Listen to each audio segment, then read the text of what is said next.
The FNRad Snowboard Podcast is presented by FlowJoy Water. Burton Snowboards offers the best boards, boots, bindings, outerwear, gloves, first layer, helmets, goggles, and more. Burton products work because they're designed and tested by snowboarders who ride. If you live in Vancouver, check out the new Burton flagship store on 4th Avenue at Burrard.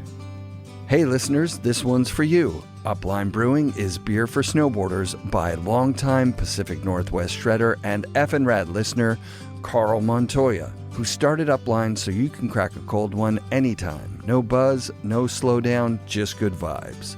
Unlike most NA beers, these actually taste legit and they're brewed with adaptogens for a mellow uplift. The Steezy Golden Lager and Crushin' IPA come in at just 25 and 50 calories and feature artwork from local legends like Quincy Quigg. Have one at lunch, grab another lap, hit the after party, and still wake up for first chair or the bank slalom podium. Drinking regular beers, toss some uplines into the lineup. The natural electrolytes help you stay hydrated and keep crushing. FNRad listeners score 15% off at uplinebrewing.com with code FNRAD, or set up a subscription, save more, and never run out. Upline Brewing, brewed to adapt, crafted to elevate. My Fix bindings knocked it out of the park this season. The new Fix Block 5 and Block 7 bindings are guaranteed for life, and I can tell you why. They've given me zero problems all year in all sorts of conditions, from powder to slush to brick and beyond. I love my Fix bindings. You can grab a pair at a Fix dealer near you, or check out fixbindingco.com.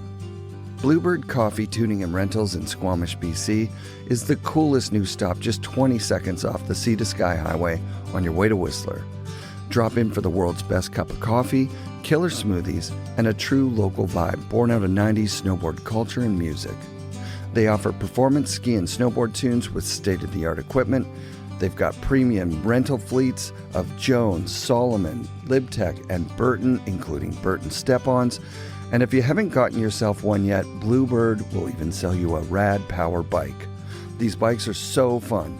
For a blend of expert knowledge, convenience, and a lot of charm, stop in and say hi to Bluebird, the raddest mandatory new stop on your way to Whistler. Lock in and let go with Anon's magnetic face mask integration, built to keep you seamlessly covered from the elements, and Magnatech quick lens change technology that makes swapping lenses effortless even with gloves or mitts on. Enhance contrast and clarity with perceived lenses and get the most accurate perception of the surrounding environment regardless of light and weather conditions. Clarity starts where distraction ends. Full face coverage, complete presence. Check out Anon's helmets, goggles, and MFI face masks at an Anon dealer near you or at AnonOptics.com. Support also comes from the Pro Standard. Ken Achenbach has done it again with the push-button quick release for step-on bindings. Get them at ProStandard.com before they sell out. Pacific Border, Vancouver's premium snow skate and surf shop on West 4th Avenue. Check out PacificBorder.com. And 1910, the collaborative artworks of Jamie Lynn and Scof, two friends on a creative journey together, bonded by their love of art, music, and snowboarding. Go to the number 9, teen10.com for their latest collection. We need to thank our friends at Mount Seymour, Grouse Mountain, and Cypress Mountain for their continued support of FNRad, as well as Essential Toothpaste Tabs. I love them, I use them, go buy them today. Brin Alexander is a backcountry phenomenon and an all-mountain slayer. He grew up in Whistler and started riding snowmobiles at around age 14. Brin reminds me of the vibe of the Whistler pro snowboarders in the 90s, half passionate, half hustler, and all talent. Stoked to have him on the show. Al Clark, the legend, for sure. I just went to Austria and went to this snowboard museum out there. Sick. So bad, I can't remember the name of it, but they're like the dopest dudes. It's like these brothers that own a little resort. Yeah. Up in like, I think it's kind of close to Italy. I think I've seen like snowboardmuseum.au or whatever on Insta. Is it that? I think so. I can't remember. It might be, but it probably insane, is. Dude. And he actually, one of the homies from Fugen in the town, he gave me a Al Clark board. Because, like, he just had this old 96 Al Clark Sims. Whoa, the one with the old man face on it? Yeah, it's got the moon with the trees in it. Moon with the trees. And it makes a face, and then it's like a knight at the bottom with a moat and shit. That's it, dude. Yeah, it's like the sickest graphic. Yeah, and I was just he has one up in his hallway at Trout Lake, bro. Yeah. Yeah, Al Clark's Dope the rig. best. Hell the yeah. best. And he's from, like, an era that was, like, absolutely insane. And he did some Whistler time, right? Yeah, like, for sure. But Definitely he's, legend. Alberta boy through and through. He lives in BC now. Lives like an hour from here. Yeah. I have some buddies out in Trout right now. So. That's fucking sick. Yeah. At first, 10 years ago when I started the show, I had to bleep out Trout. Yeah. They didn't want any. I was kind of even just thinking that, like, fuck, shouldn't even. Still. Just bleep it, yeah. Well, let's bleep it. Yeah. People know where he lives, and he wants business out there at his little at the spot from Depth Perception, which was fucking so sick, dude. Oh, yeah. How old are you? 31. Holy fuck! I thought you were like 19 or something. No. So I'm born in 94. Okay. Yeah. Sick. So, where did you grow up? Where was your snowboarding route? Whistler. Yeah, just you were Whistler. Born and raised in Whistler, kind of thing. Yeah. Oh, no wonder you're so fucking good. Yeah, Squamish. Born in Squamish, because back in they still don't really deliver babies in Whistler, but right. Born in Squam, moved to Whist. I think my parents lived in Canmore for like a year. When I was they like ski 2. bum? Oh yeah, people. Yeah, from the East Coast. Like mom's from Thunder Bay. Oh wow. Dad's from Scarborough in Ontario, and they just like moved out to Whist early. Lived in like the golden years, you know what I mean? Like Whist in the fucking 80s. Yep. There were ski patrols in like late 80s, early 90s. And then, just stuck around and did they put you in like Ski-Wee or whatever the hell it is? Nancy Greenlee? Like what's it called up? The Whistler Kids or something? Whistler right? Kids, yeah. Like I'd be like every Monday for like 5 weeks out of the winter, you're just like skiing. Yeah. Like don't go to school, you just ski. It's like insane. Oh, me and my homies would like rip off and like back before they had trackers and all that stuff, you know? They have trackers on the kids now? Oh, yeah. Wow. Yeah. Oh, yeah. Like everyone gets like an ankle tracker. But yeah, back in the day, we'd be like ripping out, like probably because ankle of us, tracker. Wait, what's that for? Just in case the coach loses the guy? Yeah, kids disappearing and stuff. Like, I don't know, it happens. What my buddy, dude, like shout out Broderick Thompson. He just dug a kid out a week ago on resort, full burial. Like the kid got like it. Holy shit. It's like a 16-year-old. Like they rip and they're just like in like kind of a patrolled area, but more extreme terrain for sure. And a wind slab popped off and kid got buried and it was super white out. And my buddy ended up like seeing the kid's fingers wiggling out of the snow and he dug them out. Holy shit. Kid was like, you hear me screaming? And I'm like, nope. Like fucking. Oh my God. That is terrifying. Pretty gnarly. Yeah. So they keep a tracker on the kids. Yep. Makes sense. Go in a tree well or something. You get on the app and you can like track them down, I guess. Yeah. I would have been throwing those things into the woods when I was a kid, probably, but yeah, right. So, do you have a coach? Like, were you coached? Yeah. And do you still have a coach now? I don't get coached anymore. I wonder. I think I like stopped getting coached when I was like 15 or something, 16. Nah, maybe like 16. I don't know. Yeah. But Rob Picard, shout out from Whistler Valley Snowboard Club, and him and like Joe McAdoo. Ollie Waugh, Aaron Shapiro. Sick. I rode with McAdoo in Ontario in 1990, maybe. Before you were born. Yeah. Sick. Yeah. The middle of nowhere. Sick name was Chris Wimbles. Sick. He taught me for a few years. Dope. Waylon. There's so many. Waylon Edwards? He's not. No, Is it Edwards? I want to say like Jennings, but I'm so bad with names, man. Dude, it's like, I wouldn't. I was like coming into this being like, okay, I don't know anything about you. I've followed you on Instagram since forever. Yeah, fair. Yeah, Better than the police. Where did that come from? What was that? Just kind of like randomly spontaneous. You're probably a kid, right? Like, yeah, I've had it for a while. Yeah, like, probably like 10 years. I don't even know. Yeah, just been running it. Yeah, better than the police. It's good. Yeah, I mean, it's got a ring to it. Yeah, I wouldn't have even known who that was. You know what I mean? Until you really got blown up. Like people wanted you in the NST. Yeah. And it was honestly insane. Yeah. And what happened there? What do you remember about that? I don't know where it comes from, but I guess I like am kind of more drawn towards natural riding. You know what I mean? Yep. Like kind of more so just trying to like paint a line as opposed to just like follow a track or whatever. So, and I guess where I'm from, like Whistler and and you know, like surrounding areas, the terrain is just so like, I don't know, it's like kind of asking for just like natural hits and like the way it flows, like watching Mueller and Blauvelt and all these dudes come up and like Ejac just, and like Man Boys, all the homies, honestly, like totally ripping. It's definitely influential. And yeah, just always rode natty stuff. And then I just started getting tagged, and I almost think it's like maybe even because my name, like people just like tagging better than the police. But yeah, like I natural selection posts, like who do you want to see? And then my Instagram would just explode. Like everyone was just throwing my name up there, and I don't know, it kind of just became funny. And then, dude, it was honestly like insane. It's like such a surreal experience still. But last year coming here and like just like chilling with Travis. And who gives you the call, or do they reach out on your Instagram? What happens? Yeah, like a little bit Instagram, but normally it's like Liam. Yeah, Liam's just on it. He's like always the voice behind it. So fuck yeah, that's so yeah, cool. Dude, insane. Like shout out to these guys for letting me be a part of it, because it's honestly insane. And yeah, just to be able to showcase like what I love to do. Basically. Was there any part of you that was like, I don't want to do this. This is too big.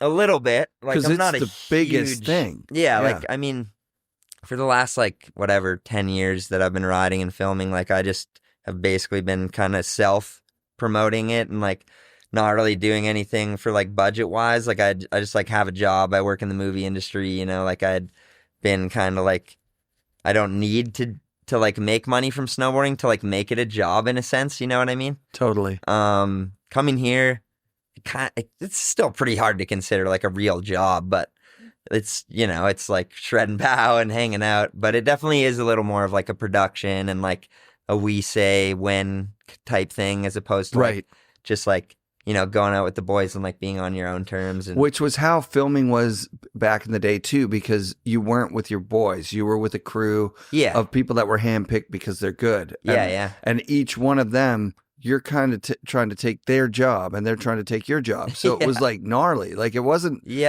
super fun, I don't think, for like, Man Boys really was, I think to me, like a breakout crew of like guys, because there had been guys that were filming saying like, let's make it look more fun. Yeah. But they were like, let's still go insanely big and not really have any fun and work really, really hard and get all these clips. Yeah. Whereas Man Boys, it looked like they were like hanging out and actually having fun. Yeah. And dude, it's so crushing shit. Yeah. And the edits were dude. great. Like, Rusty, oh my God. Yeah. Great editor. Oh, dude. Yeah. Like so those rad. Guys are dope. They're and great shredder. Sense. That was like it's like a solid point, honestly, because like, yeah, those dudes work together so well.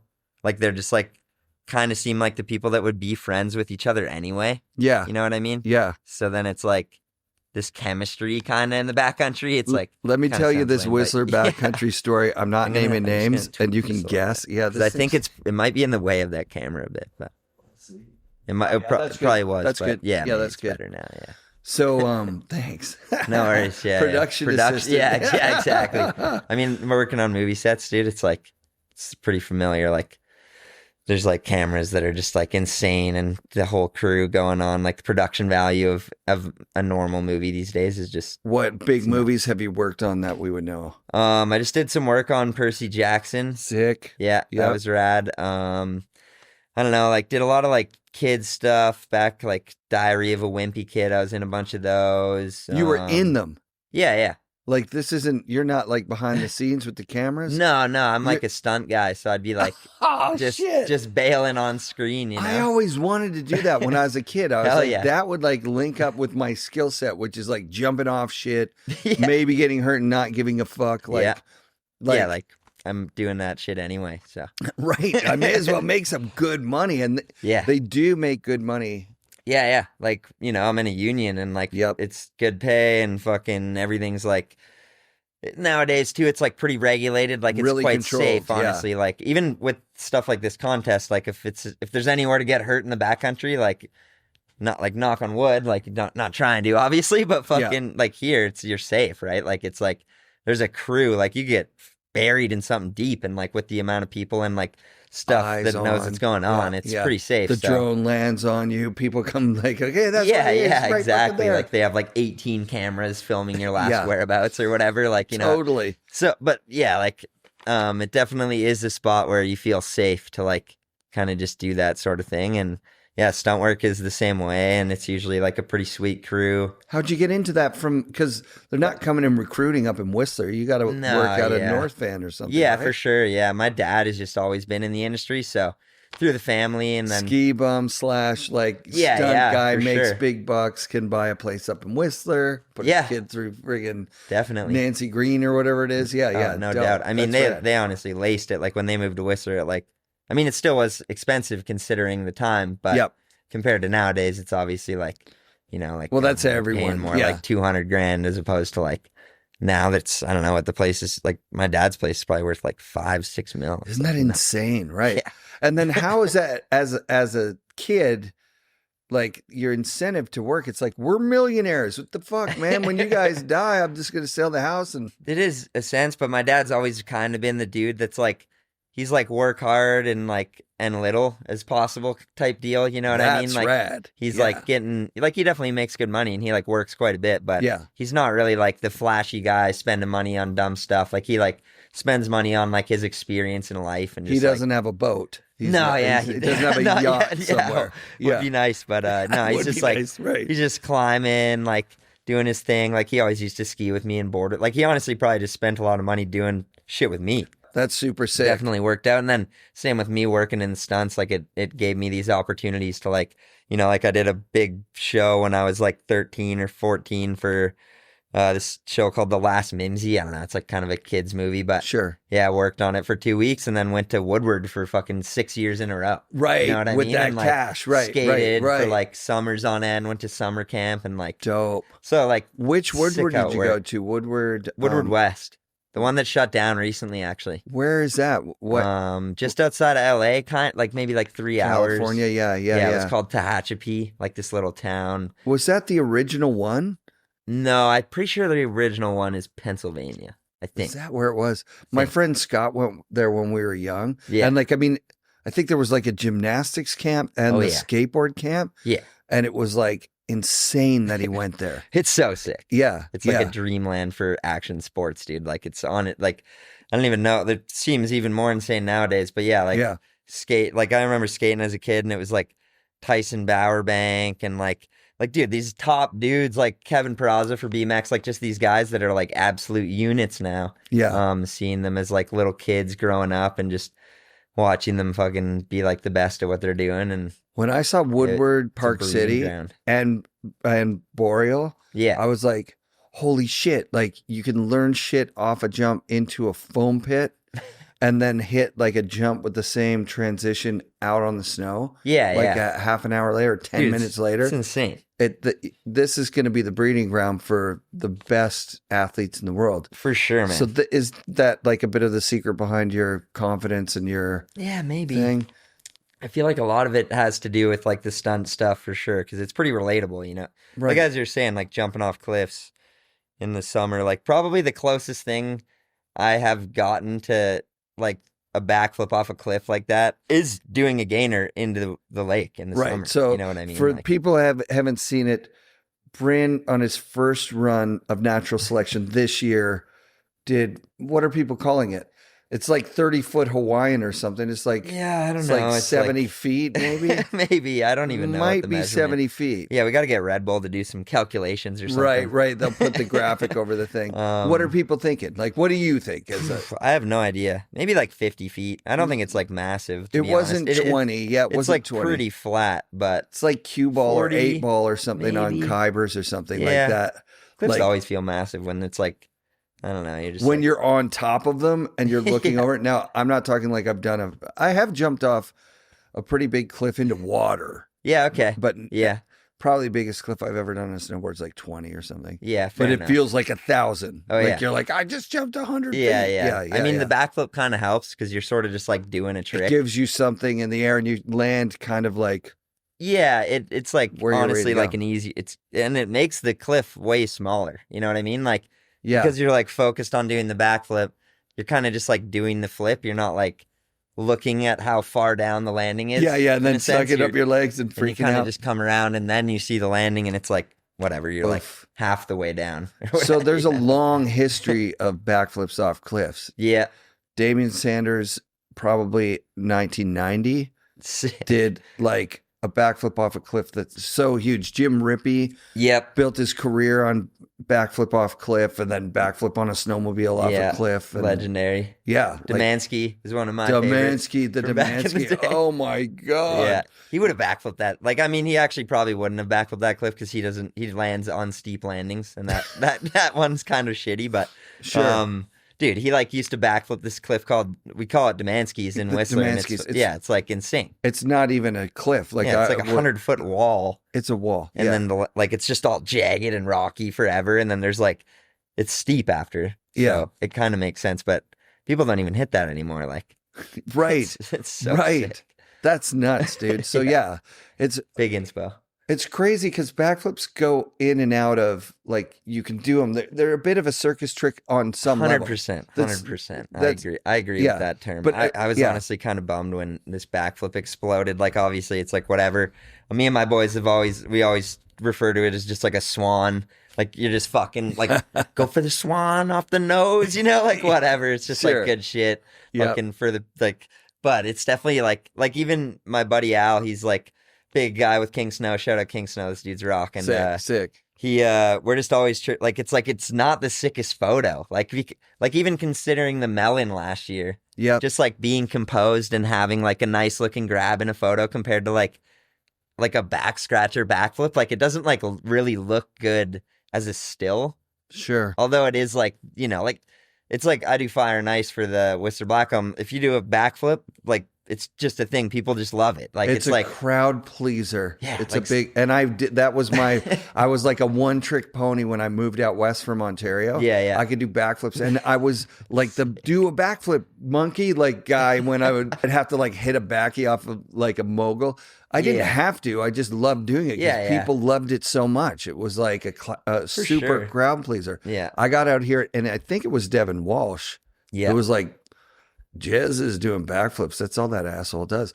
Like, and Devin doesn't talk like that. That's not what he would say. But I know. But he was like, you can't do it. Well, and look at Devin too, right? Like, you ever seen that dude do like just a normal back? Like, he's not going to do a layout backflip. He's going to do like the most gangster switchback 5, like perfect grab right in the middle. His arm doesn't move. His body's in the right position. Everything about Devin, the way he rides, is like, you want to watch it. It's like how I was mentioning earlier with like how the backflip doesn't really look good on a photo. Like Devin does like a 180 or 360, and it's like pretty much every part of the trick is gonna look good on a photo. Every part, which is like so sick. Whereas a lot of times nowadays with like, you're trying to do a back sev or like whatever, there's like a moment that could look dope, but like to make like a picturesque trick like throughout the entire time, like it's just timeless. That's a good observation because for sure. Yeah, a lot of and Devin is one of those guys that, or the only guy that I've heard that he would say to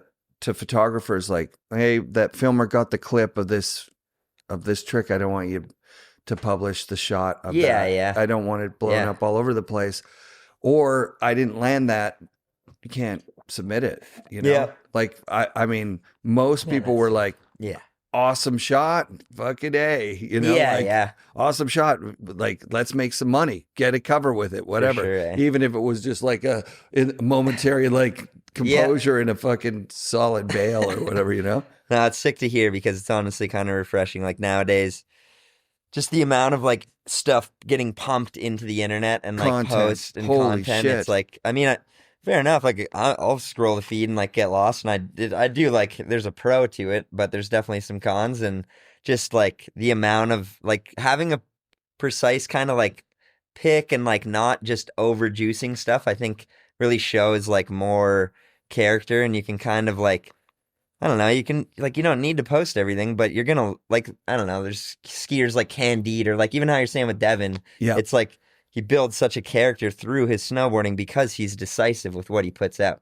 Like, it's like, and like I've been on the mountain and had like new boots on, and I'll like hit a bump and eat shit. You know what I mean? It's like not uncommon to like have mistakes, but when you like get decisive and like choose things wisely and get the chance to like choose what you like, it's like that's something that really creates like a memory for other people and stuff. You know what I mean? Yeah, lasting career. Yeah. I mean, so Mac Dog, the Hatchet Brothers, Yeah. MacDog especially was like ruthless with footage. Yeah. Like if something was a little off, it was not making the movie. Yeah. Everything was perfect in those movies. You watch those movies. And that was the backcountry story I was going to tell you, that I would have thought that the crews were like buddies back in the day. Like when you get on MacDog, you're like, all right, like high fives around, people sipping beers or something. I don't know what I expected. Yeah. But this story was pretty gnarly. Heard it yesterday from the guy that was there. Okay. He was with a friend and he's a top pro snowboarder. And they went and built either a kicker, cheese wedge, something off a feature. Yeah. And then a high profile kind of prima donna motherfucker who'd been sitting on his sled shooting the shit with the filmer, watching them build the jump, was like, I kind of got a trick I want to land into a fresh landing. Yeah. No tracks. Yeah. And they were like, well, then build your own fucking jump. And then the filmer and the guy were like, come on. Yeah. Let me have it.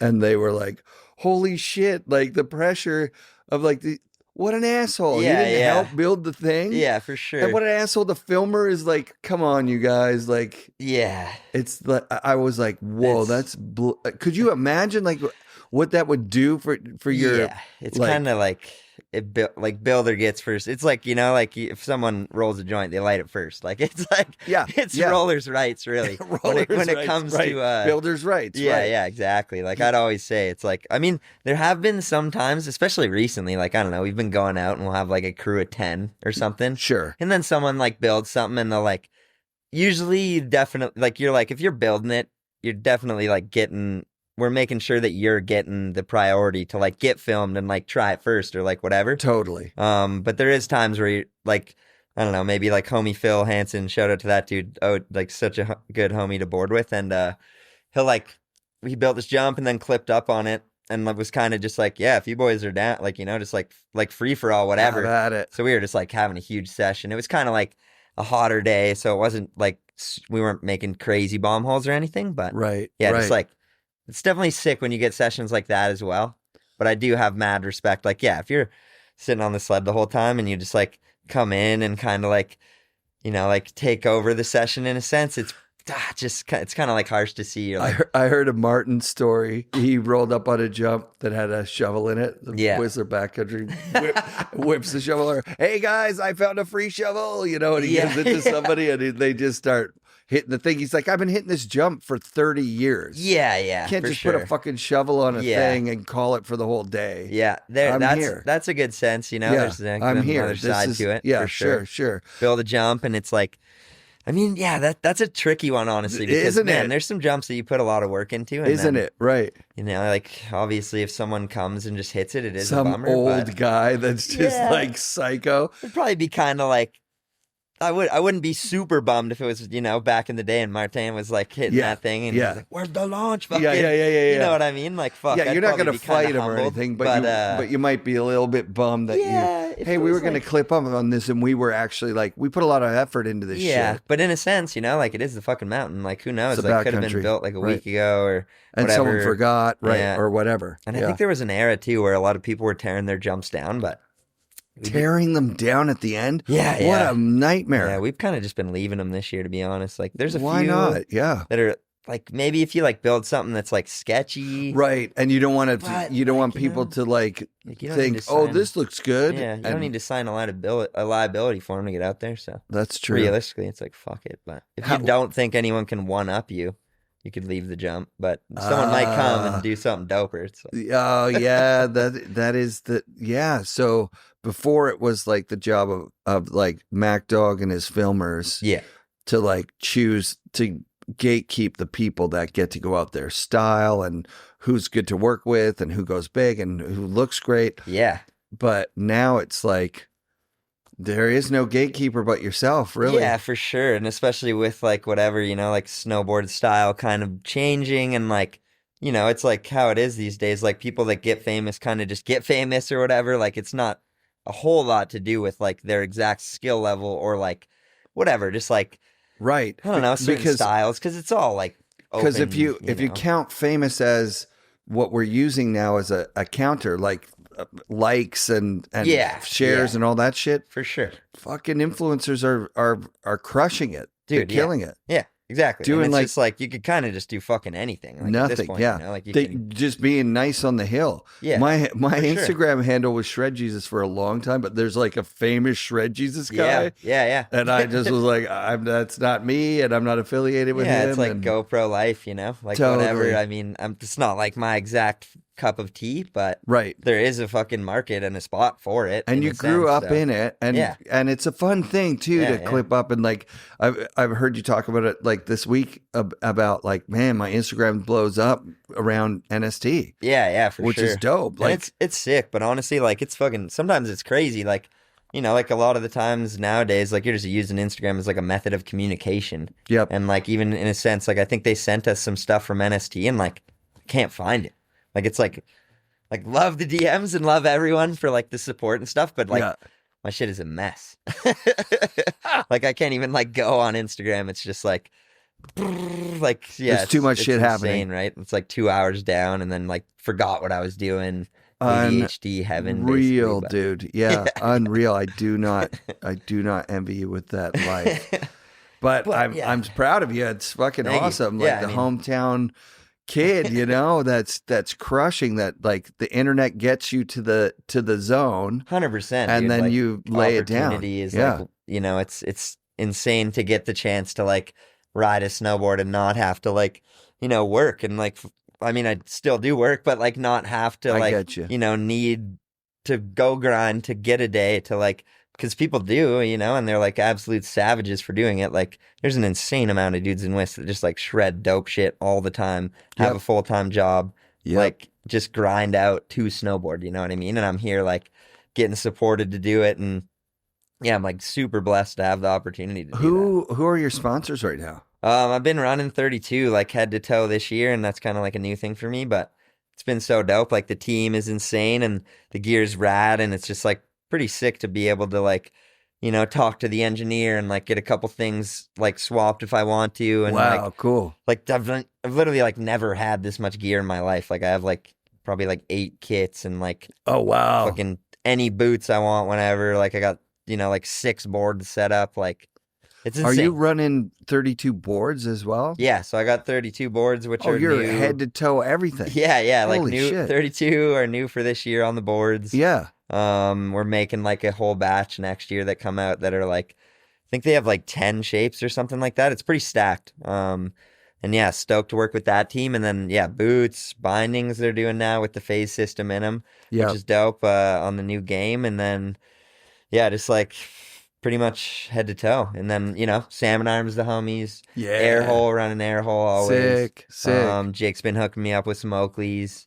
Dope. And yeah, that's kind of like ergogenics, get some protein stuff in me, and stay wild for what's that Gen X stuff? Ergogenics is dope. It's basically like a protein. Oh, I've seen it. It's like supplement for workout type deal. Damn. But yeah, you know, it's like good. And what was the last one? Stay Wild.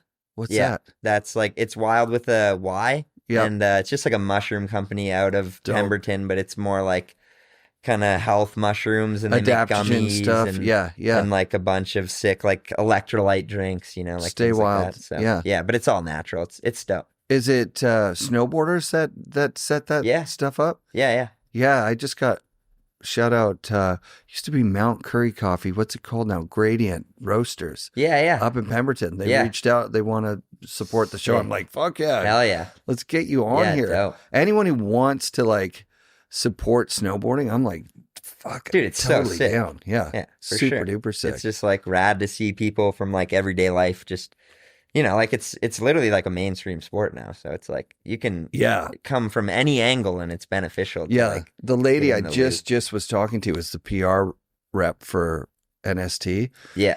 And like I had no idea, but like that's it. That's all. Like that shit was like advertised in like GQ magazine and like high end shit. Yeah.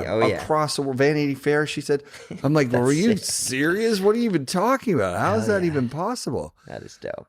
But that's how snowboarding became so mainstream. People like know stuff about 100%. It 100%. I'm like, how does my mom know about Mark McMorris? That's wild. Yeah, it's insane. And nowadays, like, media is so accessible too. Like, can't even imagine like what the future holds, you know? Like my mom, like she can like barely use text. Like she uses like T9 She's still on like T9 a flip phone. Yep, that's and dope. I like did that run and she texted like 93.3. Ha, nice. And I was like, damn, I can't even believe she could like do that. Like fucking, let alone, just like the connection. Like my dad's kind of on it. He's like watching the stream right away. Like, you know, he's like just like sending like updates and shit. It's like insane how dialed the media is now, you know? Like that backflip happened.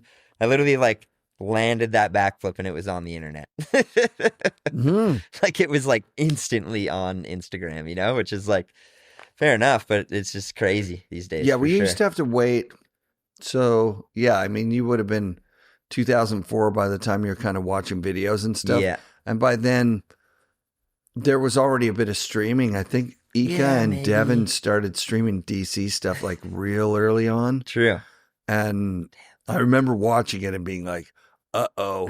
This ends videos for sure. And videos were like, it was kind of our Bible or whatever. It was like, dude, for sure. Whoever was in the video. But then there was a lot of really good videos by the end too. So it was like hard to kind of figure out what you're going to watch. Like it was starting to get kind of unwatchable from a like relatable kind of thing. Yeah, I know what you mean. Robot Food was, I don't even know when that was. Robot Food was probably 2004, probably around when you were born. I can't remember. But who knows? Yeah. But they were like trying to take it back from this like realm of like just impossible gnarliness. Yeah, for sure.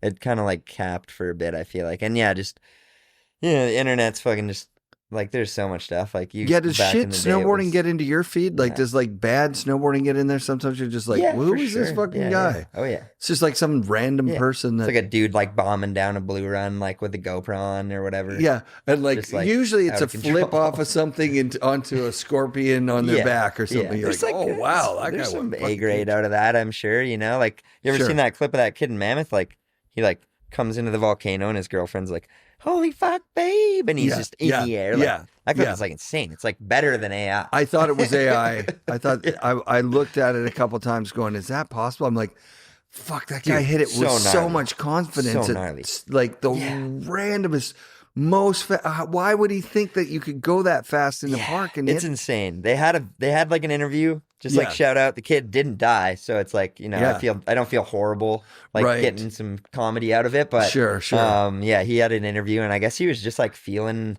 like he just like knew pros or something. And he was kind of just talking about how he wanted to like feel the flying feel. Like he seemed like he was pretty like, I don't know, on like maybe not on the spectrum, but definitely like feeling himself, maybe drinks deep. Could have been an issue, but man, that was big. That was big in our era. Like my cliff wasn't that flat, so he probably went as like probably higher than how high I took off that cliff and like landed on a cat close track, close. That's what's happened in my feed is it's kind of turned into this America's Funniest Home Videos like clips where I see them every so often. I'm like, I've already seen this one, but I like kind of like it. So I know what you mean. It feels like a waste. But that's good. That's like what, you know, like watching an old snowboard movie gives you. It's like a really not as sick version of it, but you're like getting that nostalgic, like, you know, like something that's like timeless in a sense.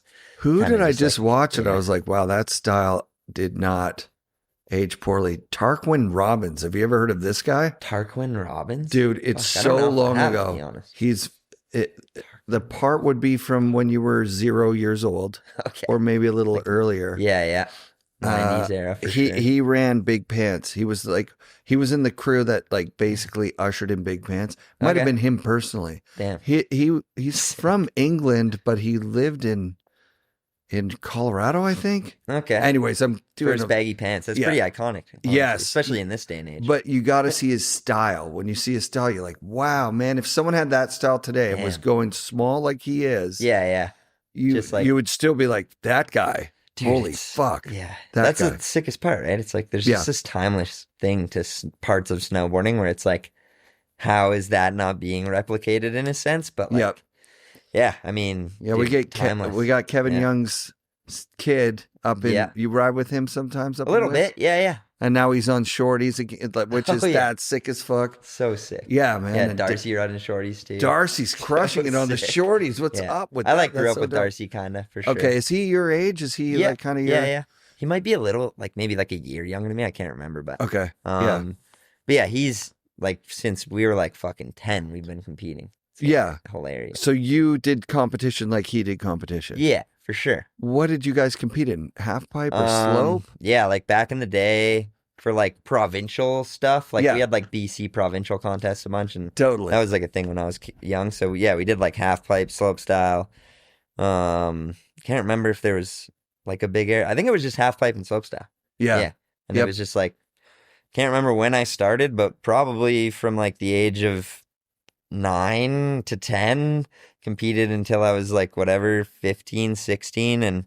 Yeah, it was like wild how many of those contests happened. It was like I remember going to like this it was called Next X, and it was like this pre-X Games contest, 13 and under was the age category, which seems insane to this day. But they had like a big air jump built with like we would like, I think I did a cab 9 in the big air. I was like 11 or 12 years old. What? Oh my God. So this is probably what I think I probably did my first cab 9 when I was like 11, so at least I can still do them, you know. It's been 20 years, but yeah, like just like big air jump with like full fireworks coming out the back of it, and we were like 13. Why would they put fireworks on something like that? That was just what they were doing. Like they would never allow that nowadays. Oh like, God, like 13 under contest with like pyrotechnics blasting off a big air, like yeah, that was crazy times.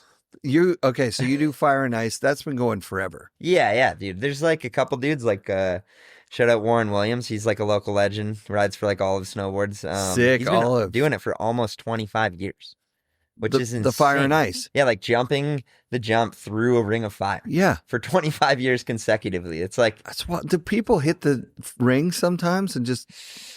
I swear, there's probably been some mishaps. Jack like burnt his board the other day.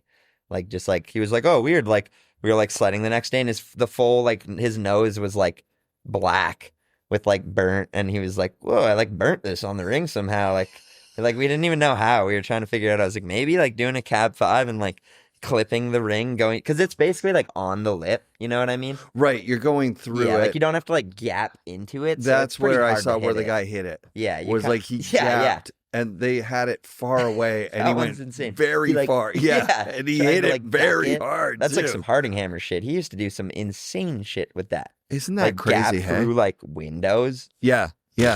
Dude, that guy's such a sick boarder. Like he's like talk about timeless snowboarding. Like that dude's like literally maybe one of a kind from snowboarding itself. Like I thought some of Jonas Gwynn's clips were Hardingham. For the longest time, and then I went back and watched and was like, "Oh shit, there's two people doing this." Yeah, and Jonas as well. Legend for sure. I met him at Holy Bully one year. He's just like he's gnarly, such a goat from the old days. You know, those guys are just insane. Yeah, I met him, and then he started sending me like hunting pictures. Yeah, and sometimes they hunt on hill, like they're snowboarding, and then they get like a ram or whatever. I don't know how they kill it. I guess with bow and arrow or something. It's like a new Olympic sport. You know what I mean? Yeah. Like how they do the ski shooting. Just and then they field dress it. Bow and arrowing. Yeah. For snowboard archer. They field dress it. I'll put up the picture if I can find it. Oh yeah. Of like him boarding down a hill. Dude, that's insane. On a lift ticket with a fucking ram's head on his backpack, bro. Dude, that is epic. The guy's like that could be like a sport, but you know, like literally, like how I think hunting's bigger than boarding. Like hit up E-Jack, that dude would be so hyped. He would do like a switchback 5, like midair, fucking ping. Just like how sick would that actually be? Insane. Right? Because it was already bizarre that they have biathlon or whatever it is that you ski, and then like you shoot a gun. Wild, but it's kind of like that's like almost sacred in Olympics, which is insane. It is. It's old. I mean? It's like an old Bring thing. in archer snowboarding, dude. Archery snowboarding. How could you? Yeah, you shoot flaming arrows at things and explode them. Like, well, you're and then like a backy. Yeah, you'd like backy shoot. Fucking. Oh man, that would be so sick. But we got to do it. Yeah, that sounds like I thought paintball and go karting would go good together. Damn.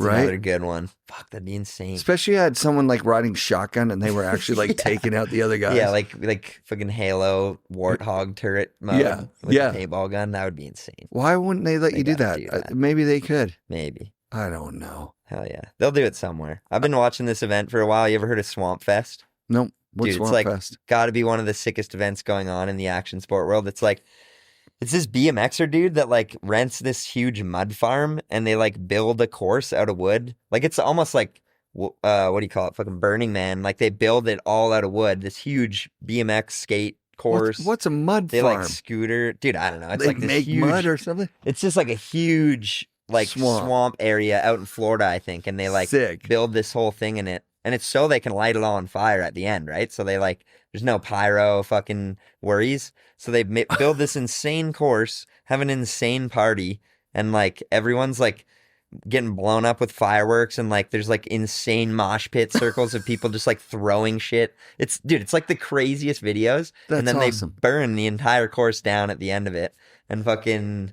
What the fuck? Would you go to that? Was that something? I kind of want to do it. Yeah, like I don't know. Like I went to DIYX in must have been like October. We went to Poland. I brought my girlfriend there and we just like went on a sick trip. And dude, like Ethan Morgan, the homie that puts that on, it's insane. Like it's literally the mix between a monster truck rally and a snowboard rail jam. Like they kind of do it at heavy metal, but DIYX is like different. Like they're just so crazy with the pyro and like sketchness of the whole thing. Right. It's so sick. And I think the Swamp Fest would have that vibe. Like I skate like quite a bit now. I kind of like mountain bike a lot the past few summers, but I still skate a bit. And yeah, like I don't think I'd skate there because it's like super gnarly. Like the dudes that skate there are insane. Like Liam Pace and like some of these fucking bowl shredders, and they're building like 20-foot fucking bowl corners with like no wall in the middle and shit. I think I must have seen some of this Swamp stuff. Fest shit. You've probably seen like a random clip here. Seen clips like of like, what is this? Yeah. And that's like definitely a goal to get to one of those. That's so awesome, man. That's unbelievable. When's your first sledding adventure and who takes you? Where do you go? First sledding adventure probably would have been, well, like OG days is definitely with my buddy Cody Wilson.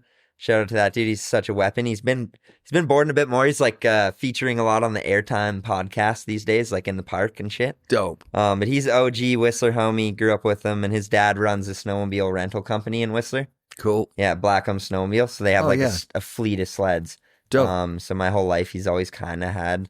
I actually bought my first sled off him. Like a used rental kind of thing? Yeah, like paid like $3,000 and split it with my buddy Willie and just like doubled it for like 2,000 kilometers. Wow, that's epic. But my first time going would have been with Cody, and just like way back, like probably just ripping into Brandywine Bowl, and like he liked to sled more than board back in the day, so he would just like rip me up shit, and I would just like jump off cliffs and explode when we were like 14, you know. 14. So, yeah. So you don't have an adult with you. You're just going up and... Yeah, I don't remember. I don't think so. Maybe his dad was there. His dad's kind of a chiller too. Like he kind of rips the sled. Like he's got like sick photos of him like hitting road gaps over the roads that they plow now to get up to Brandywine. So rad. Yeah, and so he might have been up there. I wouldn't even have remembered, to be honest. Like me and Cody were just like fucking ripping. I'm just thinking of like what I could do at 14. And I don't know if I could make it out to Brandywine with a buddy on I bet I probably could have better than starting at like 45 or however old I was. And I was like, true, you know, dude, this shit is scary. Yeah. But I've recently been told I talk about too much how scary it is. It's not that bad. You just need to go out and figure it out. Yeah. Yeah. It's like mountain biking. It's one of those things that like, it is kind of sketchy, but if you like know what's going on in the snowpack, that's kind of like the sketchy part of it. As long as you don't like roll yourself in the sled or whatever. So I feel like as long as it's like, there are days where it's fucking hard to sled. It's like super deep and you're just full throttle the whole time. Yeah. But those aren't even my favorite days. Like my favorite days are days where you can like basically just sled anywhere.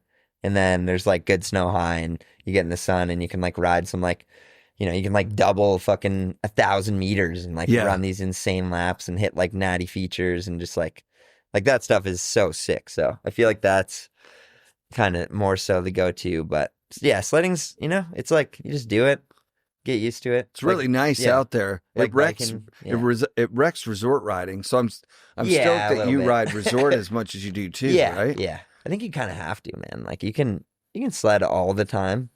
It's honestly not the worst bet, but I feel like you do kind of like just get a little snobby on it. You get snobby. That's like you go up the hill on like a rainy day and like hit a fucking flat tube and just have like a blast. So much fun. And it's like, I feel like those days really make you like think about how funny it is when you're like dropping in to do a backflip on a cliff. You're like, I'm just riding a piece of wood and like there's powder everywhere. Like, I don't know. As you were saying earlier with the water cliff jumping, I'm kind of like branching all over the place here. But yeah, like the highest cliff jump is like, it's insane. It's like 193 feet or something. But the highest cliff into snow is like even higher.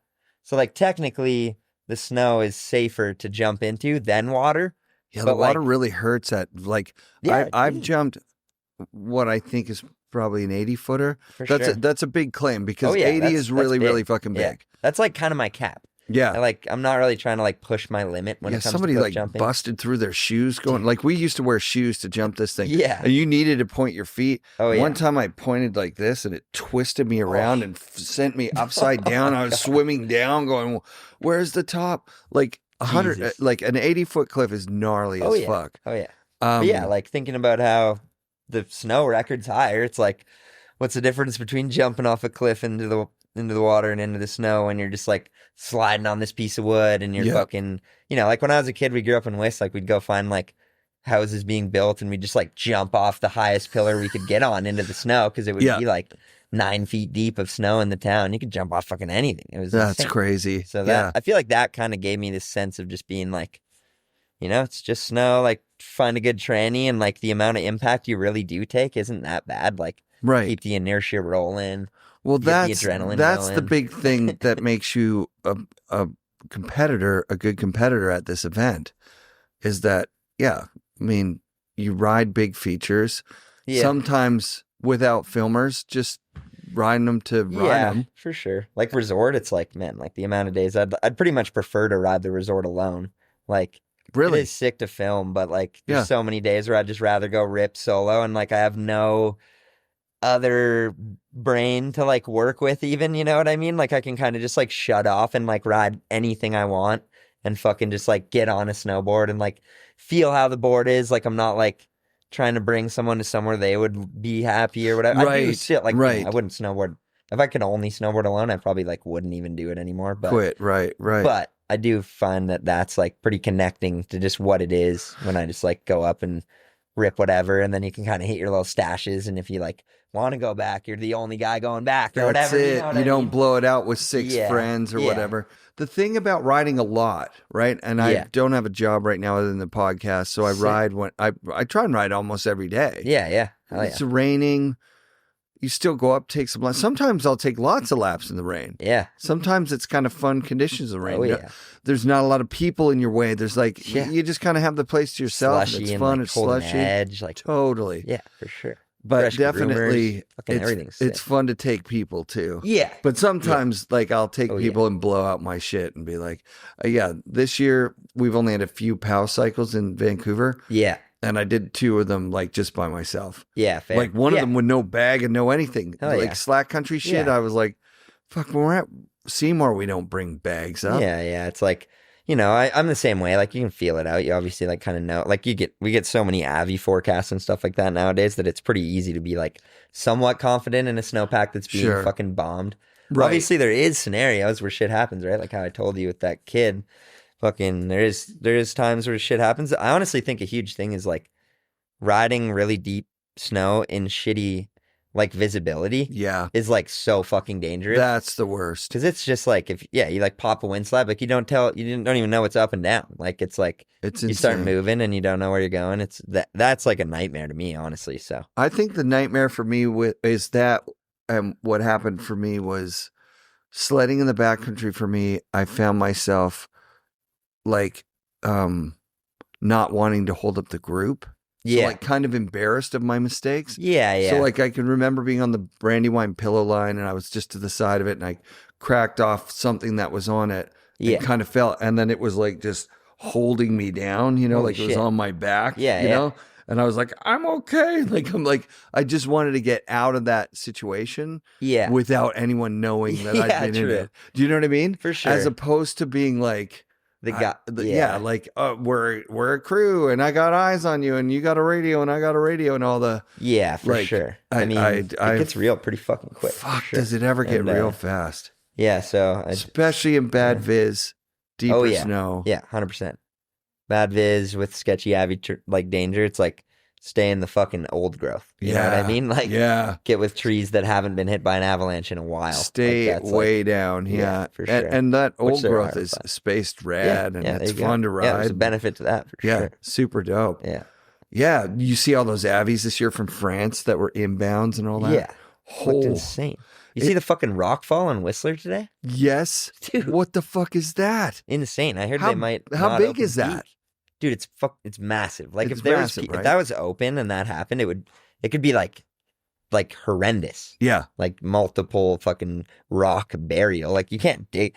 Some of the rocks are like huge. Yeah, you can't dig rock. Can't move that shit. Holy fuck. Super gnarly. Crazy it happened not during opening hours. It's like huge. Yeah. But I'm sure they're going to have to deal with some like geological survey and like fucking, even like for Blackcomb, you know, like it's like the peaks on Whistler and Blackcomb are made from like pretty shitty chossy rock. Like, it's I didn't know that. You know, like even like Alberta too, like, yeah, like, you know, you have a plate move low, like they can just kind of crumble apart. That's like how they're made. Sure. And sure. So, I mean, they're probably going to start asking some questions about like the like stability of the resort. Like, fuck, it's probably a whole new insurance claim. I don't know what the fuck's gonna happen. Yeah, what was what are we looking at when we see that picture?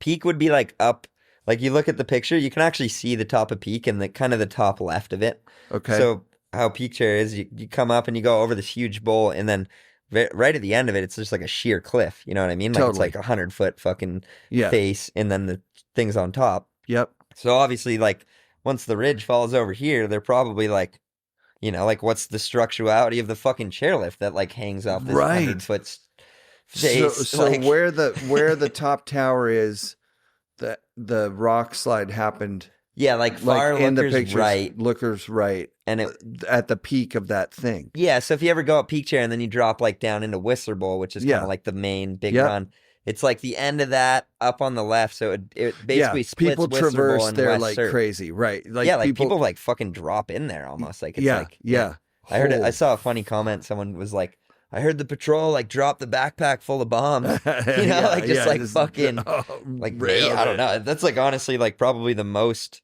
valid explanation for, because that it's like insane the amount of rock that's moved off that. Like, that's like a geological like with the happening. Chief breaking apart. It's like, fuck, man, that's like a like could have serious consequences. So they probably want to figure out what's going on. But that was gnarly. When did that happen? Yesterday or today? Yeah, that was like last night. Oh my God. Maybe even this morning. Oh no. Yeah, there was like 180-kilometer winds. I don't think it was that warm, but it's so weird because, well, it did warm there. I did hear that it warmed to the top of the local mountains, and it had just snowed a whole bunch. So 50 centimeters, just heavy snow, and who knows? Fair. Like snow loading on a face that's, you know, probably unstable anyway, and then like maybe with I wonder if it would have anything to do with snowpack, but it'd be interesting. I don't know. Maybe snowpack has nothing to do with it, right? Yeah, right. It could just be rocks underneath. So but maybe it could, like, just the way that it would weight the rock in a sense. I don't know. Who knows, man? Fucking, that's some like. We're gonna find out though. They're gonna do like some science shit on it and tell us. Yeah, they should pay Buff to get out there and fucking poke around for a couple days. I called him the other day and said, "Listen, man, this is gonna sound dumb, and I'm not afraid to sound dumb. What for real is the viability of like drone from like the bottom parking lot to the top of a thing, like just like a quick heli drop? Because a drone costs like a man lifting drone you could build for like $10,000, $20,000. Yeah, a helicopter's like $20 million. It's insane you mentioned this. I've been thinking about that for like fucking. Maybe even 2 years now. Like, yeah, it's like I've been flying drones with my homies a lot. Like, you know, when we're in the backcountry, it's like the absolute easiest thing to film a big line on. And like, even for like scoping stuff and like seeing, like, you see your homie, like, buddy's in the Avi or whatever, like, it's like, you're like bird's eye view on the dude. Yep. So Yep. in a sense, it's the easiest, best kind of equipment to use in that scenario. And I'm like, dude, like, how are these drones not picking dudes up yet? Because, yeah, you look at a snowmobile, it's like, people are willing to pay anything to, like, destroy a machine. Like, you like buy a snowmobile, it's like insanely expensive. Yep. All you have to do is put money into it because you have to fill it with gas and oil the whole time. And then you just break shit when you go out and do stuff. Yeah. But then you're just like, it's so much harder to get out there, like flying around, like flying a drone. It's easy as hell.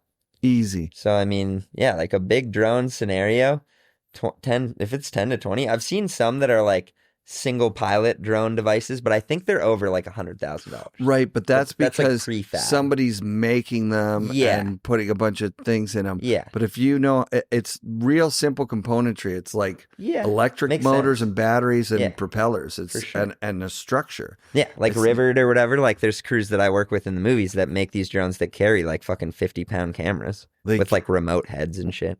When I interviewed Derek Height, he's that drone right there would pick you up. It would pick up 800 pounds.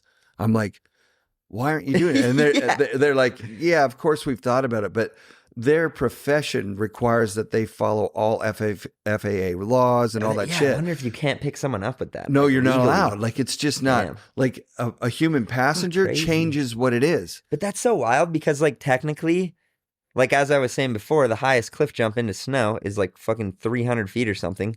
So, like, you could fly a drone, like, easily 100 feet from the ground and, like... Easy. Like, sure, it's going to suck to fall, but, like, you just, like, Mike Bassett shit on your back, like, you're like, whatever, you might be fine. Yeah, you might be okay. So it's not like, how is that even, like, a huge liability if you, like, maybe Derek could make a little fucking paperwork and I'll throw my name down on there. Sure. And sign my life away. That's what I said to him. I said, listen, here's what we do. That drone right there will lift up a chairlift. Yeah. Like, I will sit on a chairlift. You fly me to the top of the hill. The video will be viral like fucking crazy. He like ride down peak at 7 a.m. That's the thing about it, I think, that would be so insane is like, you kind of need to be the first because once that's out for a week, it's like might even be like world over. Like, you know what I mean? It could like, be world over. Be like fucking That's why I called cowboy Buff. Droning. So I called Buff like, dude, it just seems like possible. And then he was like, well, you can't take off from a parking lot because of wind and all that. I'm like, no. You build like a launch pad, right? Yeah. And then I was even like, you could have like it on a wire where it's like connected to like grounded into like the grid. So like it never loses power. Yeah. You know what I mean? Yeah. And just have it like zing up. And then you hit return home. And then fucking ride all the way. He was like, down. how are you going to fly it? And whoever flies it is, I'm like, no. You just set like one helipad to the other helipad, dude, and it drops people off. Like, think of your overhead, your cost would be so low to make a fucking sick tenure. Dude, it's true. Like, man, I know people that have probably spent like fucking, I don't even know how much money, like, out of all my homies, if we collectively came together and just didn't buy a snowmobile every 3 years, we'd probably have like $1 million to spend into a fucking drone. Right. Which would be insane. Oh, but, yeah. So we got to find somewhere where we need to find a country that has snow and mountains and no laws. Probably Russia. Russia would do it. Just got to wait a little bit. Russia would do it. Yeah, for sure. Just go and find a good tenure in Russia. I think you can just get in a helicopter for cheap as hell there still. It's like, probably. Compared to Alaska. Maybe China, Yeah. Maybe China in those like mountains above Tibet or whatever. There is some. Yeah. I was out there like years ago. Sick. To snowboard. And we went to like, I can't remember the name of the resort, but it was pretty close to Korea. Like it was like on the border of China and Korea. And it was kind of dope. Yeah. Like there was POW. Was it a contest situation? Or yeah, what it was so funny actually. It was called King of the Mountain. So it was like, we went out there to kind of thinking we could compete and like win money. But then we ended up being there like, kind of like their team for the contest, but we couldn't compete. We were just like representing the contest in a sense. Wait, what? Yeah, it was you so were like funny. The king guys. Yeah, we're like you dress up as kings, and you're like King of the Mountain. Yeah, we're just like, I don't know. China's pretty new for the snowboarding. Like there'd be one or two people that I remember this little kid on a Burton that was like flipping around and stuff, but for the most part, no one knows. So we're out there being this team for King of the Mountain, and we were in China for like 3 weeks, and I like went to like 3 different resorts, hit all these events. It was so funny, man. Like we were like sponsored by Corona, like so we just had like unlimited warm Coronas the whole time. There's no fridge in the hotel in China. Like that was not a thing. Wait, what the fuck? Dude, so they don't have it in the they just like wouldn't have fridges in the hotel, which but is like you have unlimited beer. Yeah, and... warm Corona for like 3 weeks straight. Just drank like probably 1,000 of them.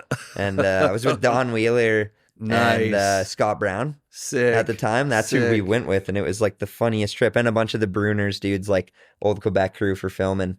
Dope. And yeah, so we were just there for 3 weeks, and we ended up cruising up to North Korea, or towards it, or whatever, not into it. Yeah. And got to the border, and they had this event, and it was so funny because the event was actually an uphill race. What's an uphill race? It must have been like a 360. So I think they had to race up, kind of like marathon style, and then snowboard down to the finish line. And oh God, we were just there to, we weren't in the contest, so we didn't really care. We couldn't win the money. Of the mountain. So we like walked up the road that they had built for this thing, because it was a cat operation, I think, but they were they were cheap. Like they weren't running cats there. They were like everyone was walking. So we walked up to the top where they groomed to, and it was insane. There was people literally in this race like crawling up the cat track with a snowboard strapped to their stomach, dragging in the snow behind them. Why? Like because they were like exhausted? Thought that was better, I guess. They like, were exhausted, or they just were like that was literally their crawling technique? on all fours, board strapped. Were they crawling fast, or like some of them were? But there was people like running, like there was people like casually walking. And the crawlers, were they as fast as the walkers? No, they were like there was people like they might have even had some casualties in this contest. It was pretty funny. Like I was like, man, this is a wild scene, and we're just like it was me, Don, and Scott Brown. Like all we've been doing is smoking and drinking for the past 3 weeks. And we're like passing these people crawling, you know what I mean? And we're just like, like that left, is like, amazing. And just went for one run, and it was warm like Coronas. Yeah. That's dude, awesome. It was funny. So yeah, that was born in China.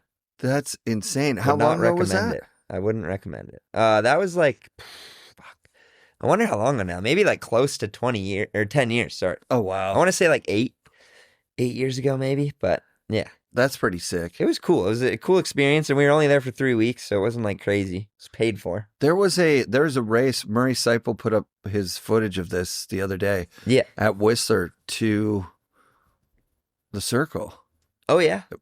Damn. Everyone started the same spot. First guy down the circle won something gnarly. Way. Yeah. Damn, sick. So it was like all this just like bombing straight down. People. Alex Warburton won it because he's fast as fuck, and also he knows the mountain really well. Yeah. So he picked like a winning route. Yeah.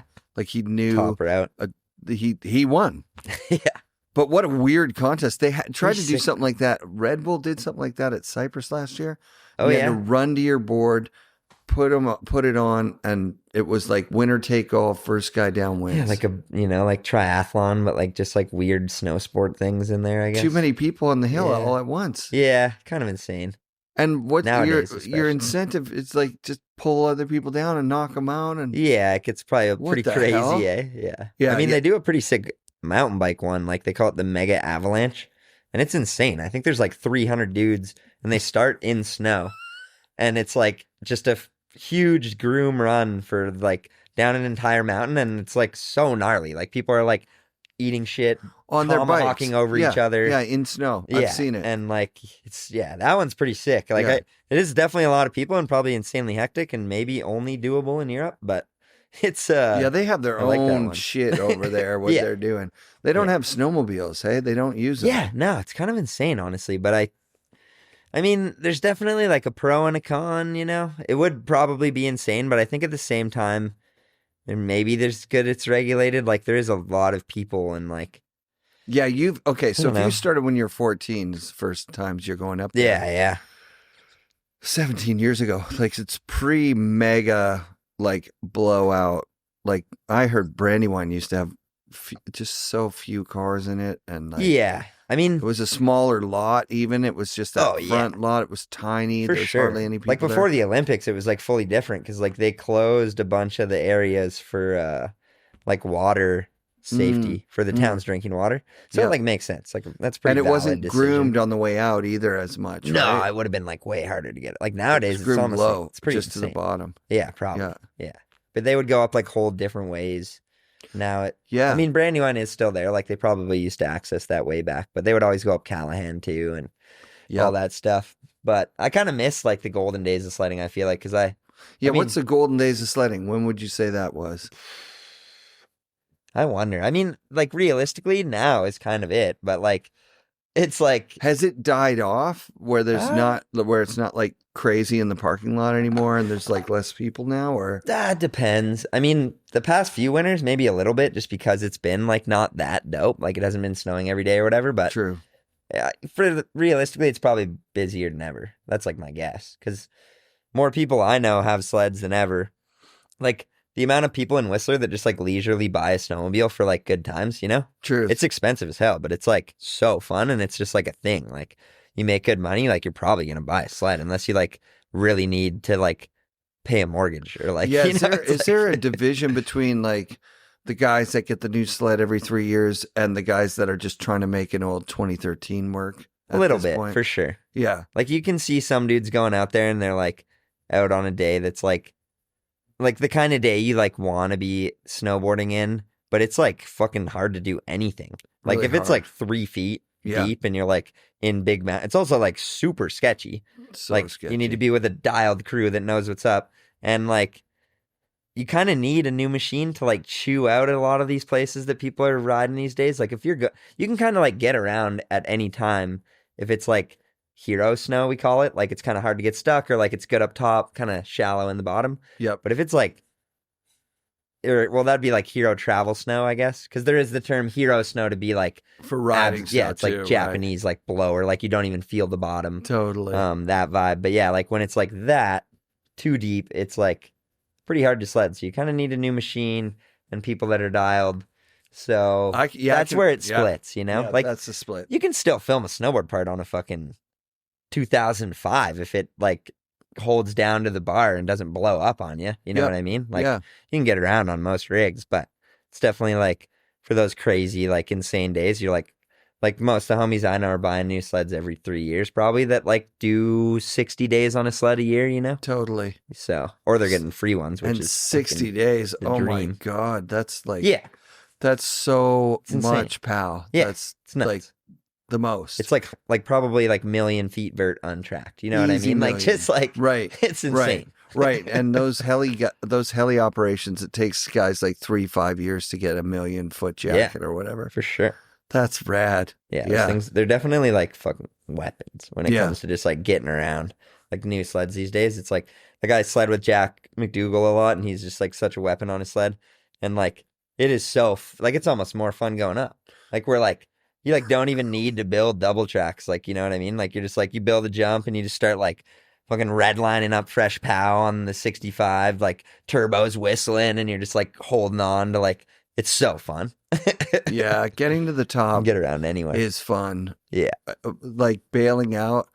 Yeah, not great. No, it can be busted for sure. Like you might have to walk a little bit, but sure. Like even the other day, we were hitting a jump, and you literally just sled yourself to the top, hit your gas, fucking rip the sled to the bottom, just goes slow, like solo down by itself, lands on the lake, and then you just like drop in, hit this jump, and do the same thing over again. Like you that sounds pretty fun. Yeah, like you could be out there. You wouldn't want to be, but you could be out there solo, just like my guy Riley used to go solo a few times a week. Yeah, like mid-90s. And he was just, and people were like, "Don't do it!" Like, for sure. I mean, he was confident in his abilities, and he probably got more power than anyone, dude. Yeah, fair enough. Just riding by himself, getting sick tracks. Yeah, no doubt. Sledding down for noon to go to work or whatever he was doing. For sure, man. Nuts, man. And like you think a lot of it, like I don't know, like the amount of times that I'd go out, like if I was going solo, you kind of like come in tune with what you're riding, you know? Like like dude, like spending like more than a day in the backcountry alone, like you're like with the mountains, you know what I mean? You're not just like on them. Mm-hmm. Whereas like when you're with like 15 dudes and you're talking about like looking buddy hooking up with some chick last night, and then like you're but one buddy's hungover rolling a joint, like, you know, it's like almost easier to disconnect than when you're like out there solo. And then so in that sense, it's almost like safer. Right. I hear what you're saying totally. But you definitely can't dig yourself out of an avalanche. That's the big thing. But I mean, in the end, it is. I feel like it's easier to connect when there's like more of a either like synchronized crew or like just less people. I think we went out without bags back then. I'd have to check. But Riley would know for sure. Some of it for sure, like Mueller and AK. Like you can't even go to a heli up without dropping in with an airbag on now. You know what I mean? Yeah, like you exactly. like need to basically. Yeah, totally. Maybe if you're with Travis, I don't really know how that goes, but yeah, that guy's got some privilege. Hey, yeah. Isn't that kind of cool to see? Sure. I mean, he's right next door here. That's his spot. Sick. With a big, insane view like this. And he got his kid a big wheel to be like run up and down the hallways. Oh man, it's probably so rad. It's super rad. Yeah. The guy has a vision for what he wants to do. Yeah. And it's not what I would have come up with or anyone else in the world, I don't think. Dude, yeah. He's like saying like even like whatever Hardinghammer. Like I feel like Travis is kind of like one of a kind in the snowboard world right now. Like he's just like kind of on a new page. Dude, some of the boarding he's done in like his years, like it's insane. He's still like kind of untouched in a way. Yeah, yeah. And you guys are kind of snowboarding his way a little bit. Like, yeah, for sure. Like, I mean, it's like, this is like his vision. And I'm saying, yeah, Jack McDougall is awesome, like absolute ripper. Yeah. He's on Forum, right? Yeah. Peter picked him. And Peter is like, he knows, meticulous with style and like, for sure, charging. Yeah. And like Peter probably hated that backflip. Maybe, I don't know. That's just my guess, but you know what I mean. I like that kind of. No, like... he's not that big of a hater. Yeah, fair enough. He doesn't spend a lot of time hating, but yeah, I wonder what he thought about it. He might have been like, could have grabbed, or like whatever. Which I couldn't tell if he grabbed myself, or not. No, like in the still shot of it, it kind of looks like you might have got your arm up there. I'm just fucking. You got your hands down. You're doing the straight thing. Back. I'm just like. Yeah. Probably waiting for the landing to hurt. That's about it. That's why Damien was so sick. He always grabbed. He'd do those like big iguana back. And he's in hard boots, bro. He was I don't insane. even know how you grab in hard boots, to be honest. He would saw up his hard boots so that they were like soft and flexy. Crazy. Yeah. That's sick. Yeah, man. Just the R&D, eh? He's one of a kind. Sick. That's a one of a kind dude right there. Yeah. His stance was pinner, like maybe 15, true. dude. Damn. Yeah, and he's not a small person. That's I feel like you can like kind of tweak in a crazier way if your stance isn't like super wide, like when you're more like MFM-sty, it's like hard to, like I don't know if MFM could do a like sick looking Japan grab, but like, exactly. You know what I mean? But it's like the others, it's like a full different stee. But when you have a tight stance, you can kind of like pull it crazy. Also, you're like, pausey gives you like a weird, like you can like touch your knees and like get super... It's a different way that your board tweaks. I kind of like envy that sometimes. Like sometimes I'm like, fuck, should I just run like 20, like 20, like go full pausey, just like to do some, a couple of tricks. Like, dude, just to do like 100-foot toe side turn. Right. You know what I mean? Like, it's going to feel amazing. It but does. At the same time, I'd kind of just end up sticking to like 9 and 9. I always run like pretty duck just from being like park background, I guess. 9 and 9. Yeah. But someday I'm gonna end up running like pausey, like at least on one board. It's kind of fun to do. I used to say I'd do it like every year. Yeah, I'd take out like a hard boot setup. Sick. And then I didn't need to do hard boots. You could just actually take your regular bindings and put them at 65-45 on some narrow ass pencil board. Yeah, and it's all of a sudden you're like kind of like slalom water skiing down the hill. And then when you go back to your regular board, you just have edge awareness like you've never had in your life. Fair enough. It's worth it to try and just like goof around and do it. I have ridden a hard boot setup like a race board before, and it was honestly so gnarly. It was up at a Momentum when I was working up there at the ski camp, and taking the T-bar on that thing was so gnarly. I like fully thought my leg was gonna like rip. That's when it's scariest, getting on and off the lift. Dude, the T-bar, dude, it was like so gnarly. And then my buddy, one of my skiers told me like rode it switch, and I honestly have no idea how he even like made it down. Yeah, no, it works. Like no, but he was like fully like he rode the boots hard backwards. You know what I mean? Like he like wasn't. It was set up the other way. Oh my God. And I was like, how the fuck? Like, dude, it like made no sense. It actually like gave me some respect for him for sure, because that was like, it was gnarly. That's kind of rad. Full switch stance hard boot, just fucking. Yeah, like, when I was coming up, hard boots were like, you had a hard boot setup. Yeah, true. It's nuts. I had a hard one of my good buddies is on the hard boots now. Like he's on like key equipment boots or something, but they're more like mountaineer. I think I might have seen him. Yeah, like he's riding like a normal board with like kind of mountaineering boots. Yeah, yeah. Oh no, I'm thinking of the guide at where the hell were we? Fernie Wilderness Adventures. Oh yeah, he was just on some. Yeah, the guides like it, right? Because it's like quicker to change from like climbing to skiing. Yep. To like walking. I guess. Yeah. But I like guiding. I'm getting the vibe from you that you're like happy in the backcountry by yourself or at the resort by yourself.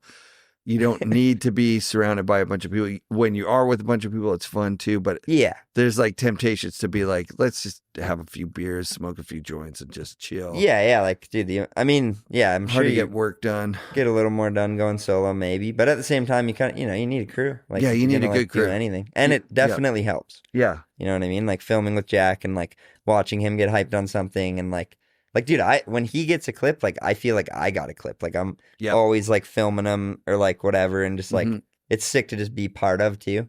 But I think there's, like, a benefit to doing if anyone in your crew gets a clip, it's, like, the whole crew got a clip. It's, like, a collective grind, you know? Yeah.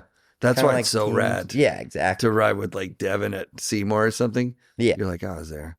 Yeah. Yeah. Hell yeah. Oh, I was hitting that.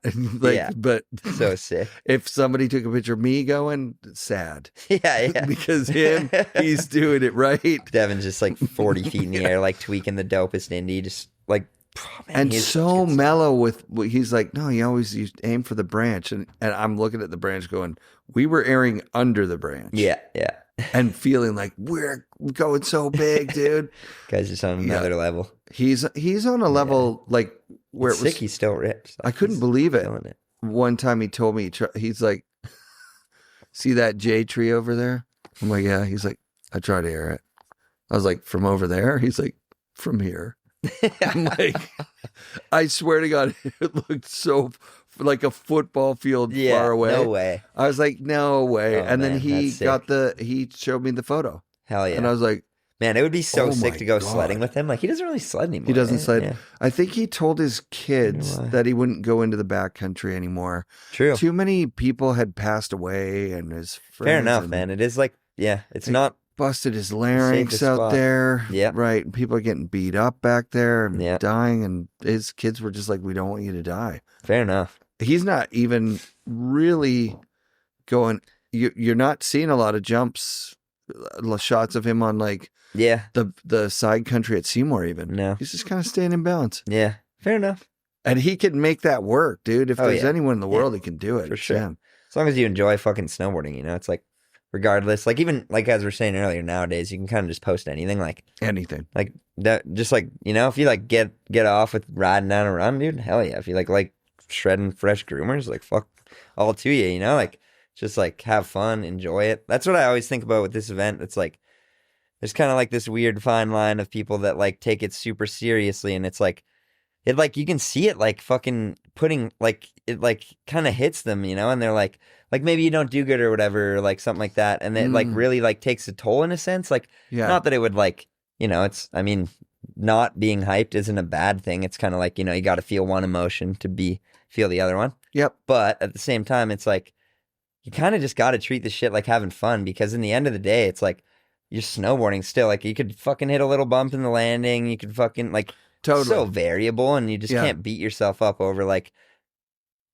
getting a score, and then like maybe you could have got scored higher. Maybe fucking homie if he didn't land that, you would have placed. Like it's just like I heard a couple have like fun top of the world level snowboarders at different events say the same thing for sure to the judges, to the event managers. Like, I don't need to know everyone's time. I just want to know my time. Yeah. And like everyone at the event, it's like, you're not going to know your time.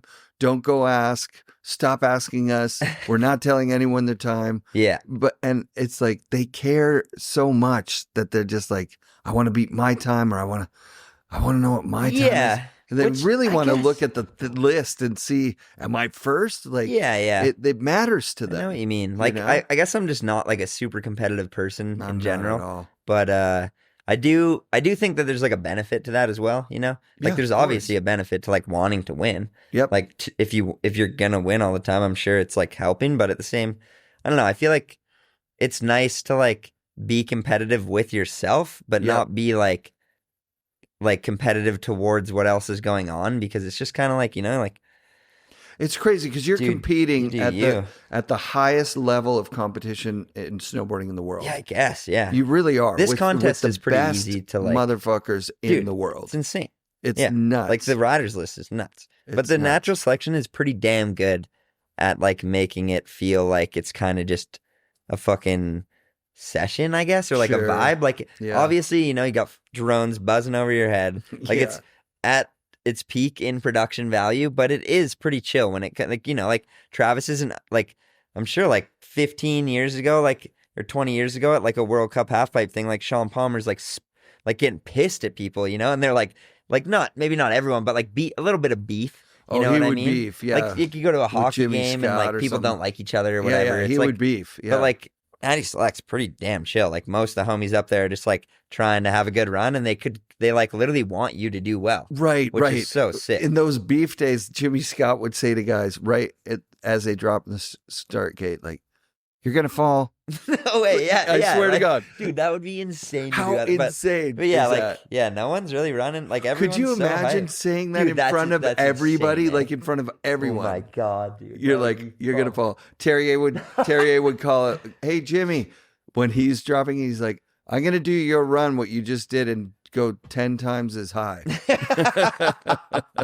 Yeah, like there is a pretty sick like point for that too. You know what I mean? Like me being not competitive, I definitely like do appreciate someone just being like a complete asshole. Sure. Like just because they can, and Palmer it's kind of like do it and he would win. That was the thing, is that he's like, if you can back it up, dude. Yeah. Remember? Have you ever seen the clip of him going, "This shit's too easy for me. I can't stop winning. It's just too iconic. Easy." Yeah, he's the best. Yeah. So, I mean, at least you can back it up. And he it's said he like, got beat up for that. Why not? Yeah. Like, people would see him and they'd be like, "Is it easy to beat me up, motherfucker?" And then they would like choose a fight with him and like knock him out in a bar and shit. He'd have to like watch his back. Jesus. Yeah. That's wild, man. And not like someone he called out somewhere, just like someone who saw his shit. Yeah, exactly. Like, you just see like a clip. "Oh, you think you're a big man? I can take you out." I'm sure that happens around, eh? Like, I don't know. Like how many like random MMA fighters probably just get approached and like try to oh my God. You know, it must be insane. So many. Dude, imagine you're just like, "Look, I just went to physio and I'm full of fucking you're at a bar and some mac and wasted. Cheese, dude. I'm on my cheat day. Yeah. I don't want to fight you at all, suck. Man. For sure. I don't know if you have a knife. This is not my deal. Yeah. The guys I fight, I like those guys. You know, we like each other. Yeah. We fight fair or whatever it is. For sure. Yeah, it's fucking sick. But yeah, it's definitely good vibes. Good vibes for Natty Select for being such like a high. Revy's nice, eh? It's a really good mountain. Yeah. Yeah, it's dope, steep. And there's they do hardly any traverse shit anywhere. Yeah, there's a little bit of traversing, but yeah, I know what you mean. Whistler, to me, I'm like, yeah. Some days I don't know where to go. Oh, yeah. I'm not up there solo. Yeah, fair enough. But dude, there's a lot for sure. Yeah. You kind of like you can kind of get away with it, but you're always gonna have to traverse and whist. It's just so fucking big. It's big. And if you're up late, whatever, you know what I mean? Now you're fucked. I'm like honestly a big fan of going Blackcomb and just taking like toe side, because I just hate traversing on my heels. Whistler is a lot for me. It's way more heel side traversing, unless I feel like Whistler's better if you're goofy on a snowboard, and Blackcomb's better if you're regular, because you just like, I guess. I hear what you're talking about. Yeah, of course. But, yeah, because heel side sucks, dude. Yeah, it sucks. I can remember when switch toes, I guess. But then you're on a paddleboard. Probably before your time, Spanky's like there was never a human caterpillar there. Sometimes you'd go there'd be one or two of you. Yeah. Like nobody. Dude, I bet. It's a zoo out there now. It's so insane. And there was like a high traverse line and then like probably two low ones. Like where you're like, oh, and man, back when it was like full, like you could probably almost cut right into it, eh? Like, almost. Yeah. You could never get that high up, but it was a short little climb at the end. For sure. It was like a ladder. It was like, yeah. And I'm talking like I know. I've ridden the place like 3 fucking times or something. Yeah, but people would be like, I know a real secret stash where no one ever goes. For sure. Now Don't it's like, tell anyone about this. It's crazy, dude. You go to Whistler like on a weekend and there'll be like teachers with little kids hiking up Spankies, and you're like, dude, like you do not like these kids don't even know what's going on. Yeah. Like they're probably just gonna hate doing that run. Like literally just take them to the fucking lodge. Like they're gonna go to the it is so wild. Do they still do like an igloo at the top? They still do a snow cave sometimes? They used to have the ice cave, but it just keeps getting buried in the glacier now. Yep. Past like couple of years it's just been buried, which is honestly kind of dope because dude, they like that you could literally like put a camera at the T-bar at Whistler Blackcomb and you would like have consistent content 24/7. Like no one knows how to ride. It's like insane, and it's a steep ass T-bar because it's like melting out of the glacier. Right. So like they like try and push snow, but it gets so fucking steep. Like dude, I have an insane clip from like a week ago. Me and my buddy are just sitting at the top smoking, and there's just these 2 dudes. They fall right away, and the one dude literally lies on his back and like Hail Marys all the way up the T-bar. Like he was holding on for like 10 minutes. That's how my buddy. So insane. The very first resort we rode was T-bar only, pretty steep. It was called Adnac, just Canada backwards. Okay. Yeah, it's 60 vertical meters in Sudbury, right in the middle of the town. No way. I've been to Sudbury. Yeah, dude, it's like right in the middle of town. No There's way. lights on it. Crazy. And like one night we saw like Saturday night at like 1 a.m, the lights were on. Like, what the fuck is this? And it turned out it was one of our buddies' brothers' friends, like and him. Mm-hmm. They would go up the T-bar on like sleds and tubes and shit. And so we were like, "What? We're gonna tell on you if you don't let us ride our snowboards on it." Yeah. And Dwayne just like got on his back, and he did it a few times, like just going up backwards on his back, like exactly how you're describing. And when they opened. It wasn't even open to snowboarding at the time. Yeah. Then when they opened it, they did like a night where it was like nobody has to pay and anything goes. Sick. And so Dwayne gets on there and he's like going up backwards, and they stop the T-bar. They're like, "You can't go up like that." He's like, "It's the only way I know how to go up." They're like, "You can't do it." Yeah, that's sick. Yeah. Even the dudes at Whistler, like they don't even really care, man. Like they're just like.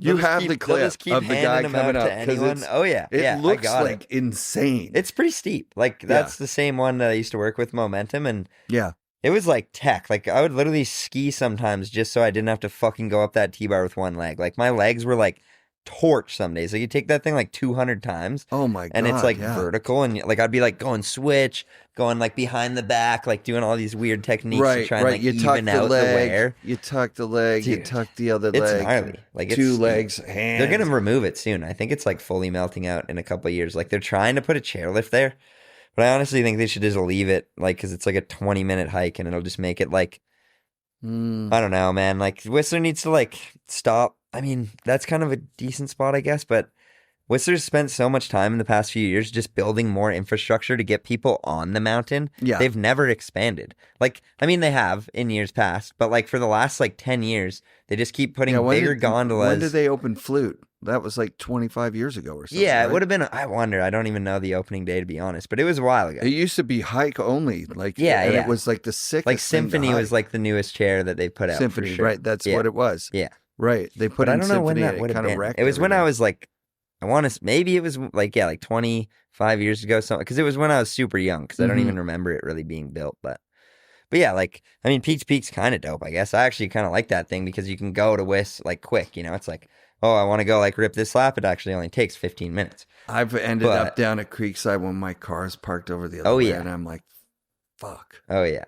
It's pretty confusing out there for sure. That's not good. Yeah, I don't think I was confused. Well, maybe I was just high as fuck. Well, dude, yeah, definitely happens. You ride. I've done that. Yeah. Like you just like miss Lascaux and you're like, fuck, we're in Creekside. And then you got to like call everyone you know and be like, you want a beer? Like, yeah. And then they got to drive through Friday. Like it's like probably fucking Sunday at the end of the day. And that's like another 3 hours to get out of town. That's another thing is that the traffic was never like, it's bad, dude. So it was pretty crappy road up there pre-2010, and I don't remember that crappy old road. Yeah, true. But it was sketch. Yeah, for sure. And it was like double lane everywhere. Yeah, pretty sketchy. Yeah, no median. Yeah, the Olympics definitely made it simple. Yeah. For sure. But that also helps me. Like, I fucking work in Vancouver, you know what I mean? Like, yeah. I'm sure if it was like when my parents moved to Whistler, I mean, I guess my dad did it, but I think it's like. It was haywire. Yeah, like you weren't driving that thing every day. Whereas like now it's like you're like pretty chilling to just roll that thing every day. Like there are times it's honestly just the people now that make it more dangerous than the road itself. There was that rock slide there a couple of years back too. Yeah. Fucking rock slide. Yeah, that whole thing fucking blew out the side. It like buried a house. Pretty sure people were like dead. Oh, it was like gnarly. Like fully took out the whole drainage. The accidents up there too are so nasty. It's a gnarly road. And there's so many people driving it. It's like, that's what I always think. I'm like statistically, me backflipping off that cliff was probably like less dangerous than driving to Vancouver on the Sea to Sky Highway. Yeah, probably. Like, it's like. If you know you can do it too, that's the thing. You're not going to. Yeah, I guess so. You're not going to case it too hard on a backflip. Yeah, just the danger of driving is like kind of slept on for sure, you know? As if I just said that, dude, you did a backflip up the gnarliest cliff. Like that that was a pretty big diving board, gnarly thing. But I do think that it's like, like just driving in general is kind of just like people aren't tripping on it, you know? It's like a burden in a sense. Like, you know, it's like, fuck, I got to drive to Revy. It's like a long drive, but. Hated it. But it is like probably one of the most dangerous things I do all the time. And like half the time you're like not even really thinking about it. Yeah. Changing lanes when there's a bit of slush and then your car does a little womp womp and you're like, holy shit. Yeah. And then I look, I was going 140.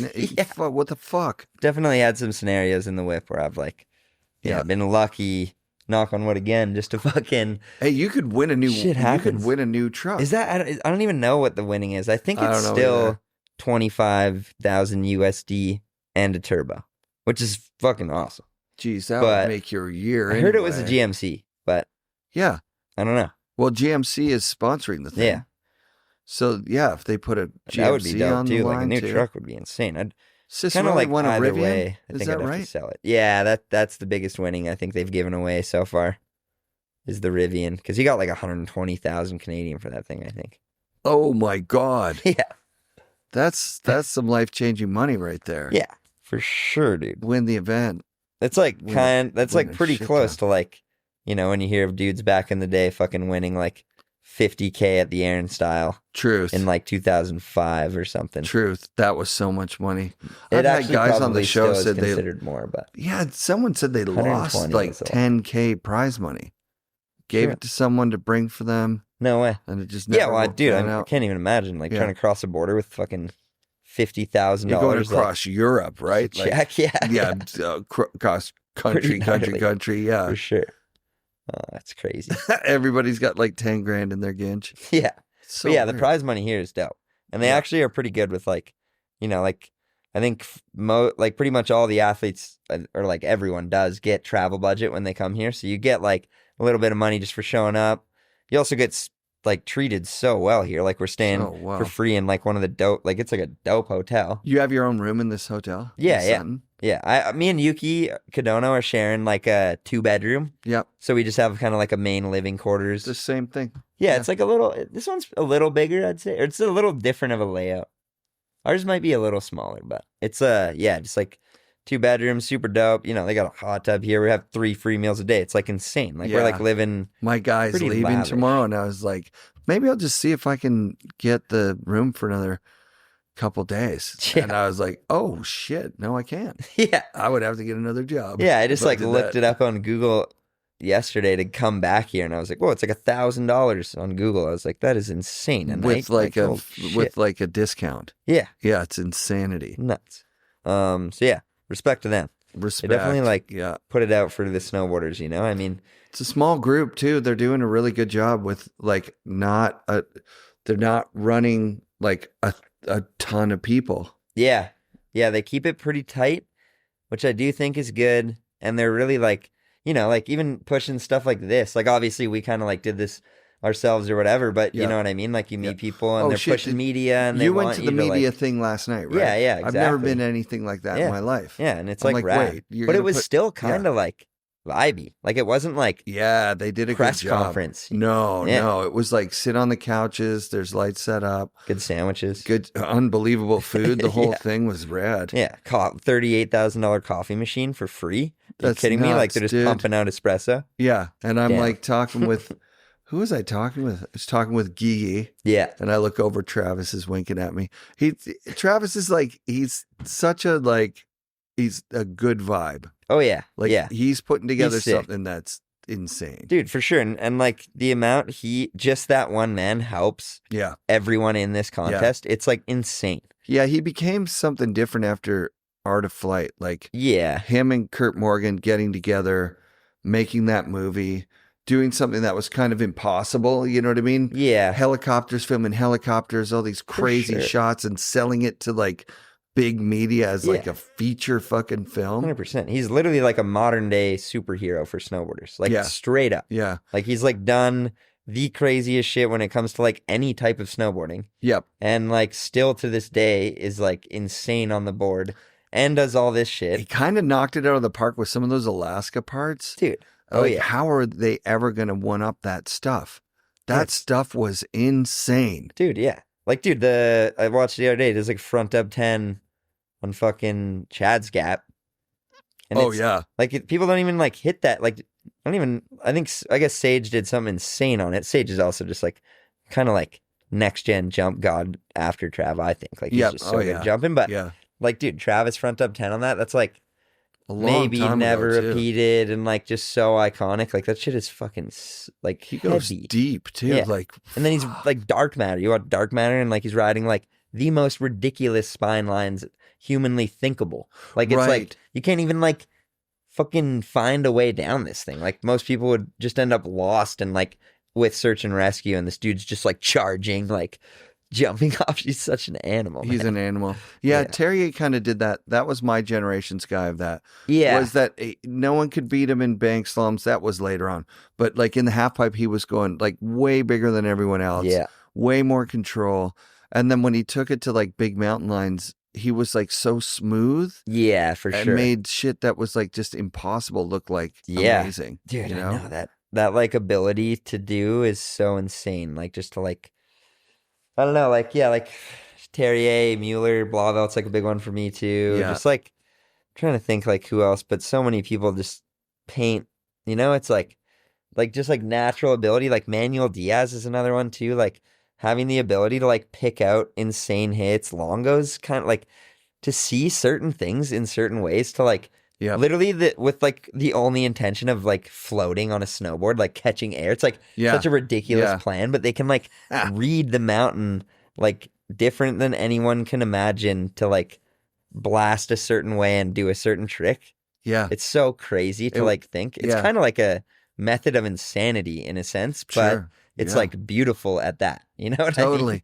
And so and seeing it in context, right? Like Devin Walsh airing like kind of a little bump, but then he floats over and just the way the board turns, he redirects in the air. It's like he was jumping this way and then all of a sudden he falls down that way. Yeah, I know what you mean. And it just like looks so fucking good. Yeah, like how do you like, you know? How did you know that was going to do that? Dude, it's such a, that's like to my take favorite off part here and air to way over there, but with like this double fall trajectory. For sure.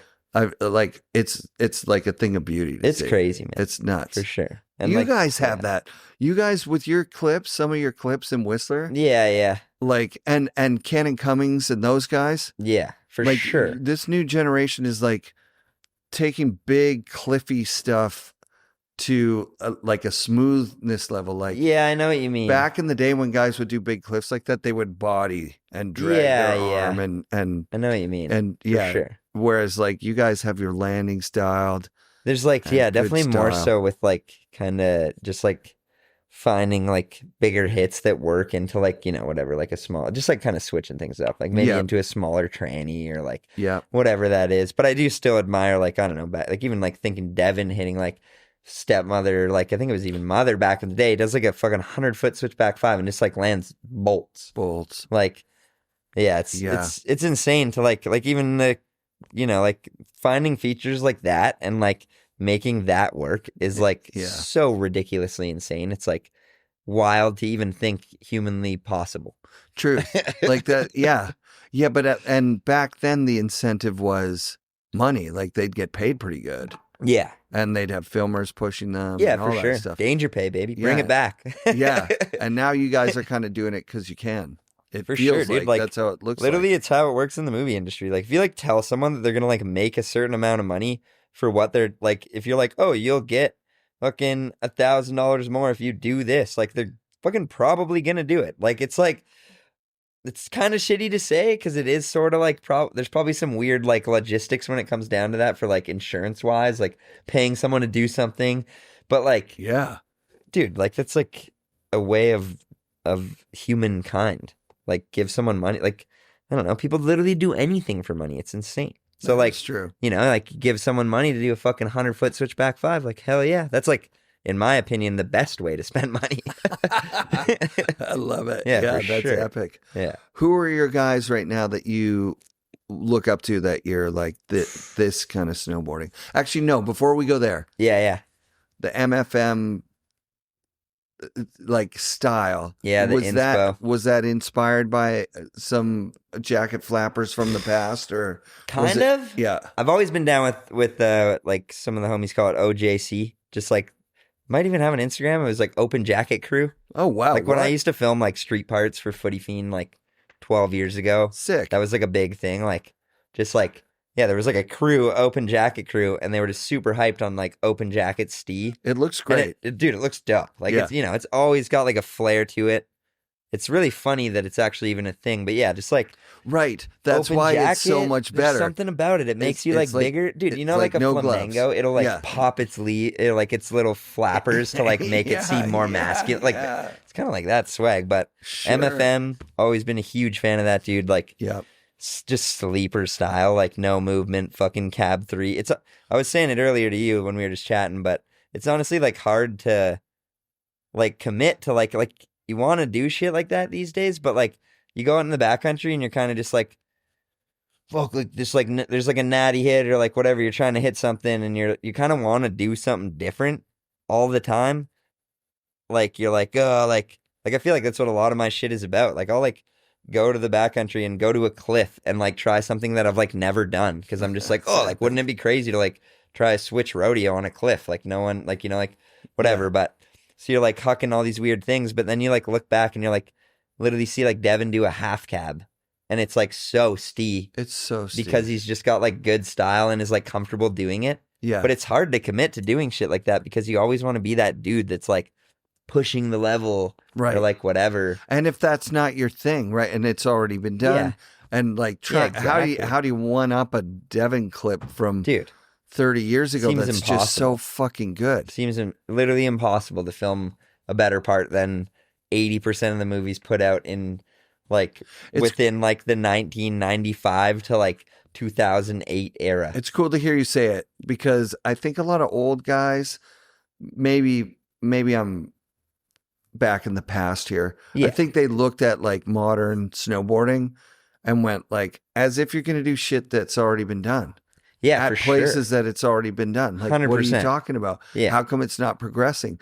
But it's like, really the conversation is more like, how lucky were you guys that you got to discover these spots? Yeah, because there's only so many spots. For sure. And like to be the first people to hit it, and then to have a progression session on it with people who are getting paid and like crews that are gatekeeping and shit like that. Yeah. That's a different deal. Like, I honestly think a huge part of it is what we were talking about earlier, how like Devin, like someone would be so decisive over what they're putting out when you only have to make a video part a year, 2 minutes of footy. I mean, it can still be a fucking quest on itself, but like, you know, like the amount of shit that like people nowadays, you like, post a clip from like the hill and like 20 homies saw it in person.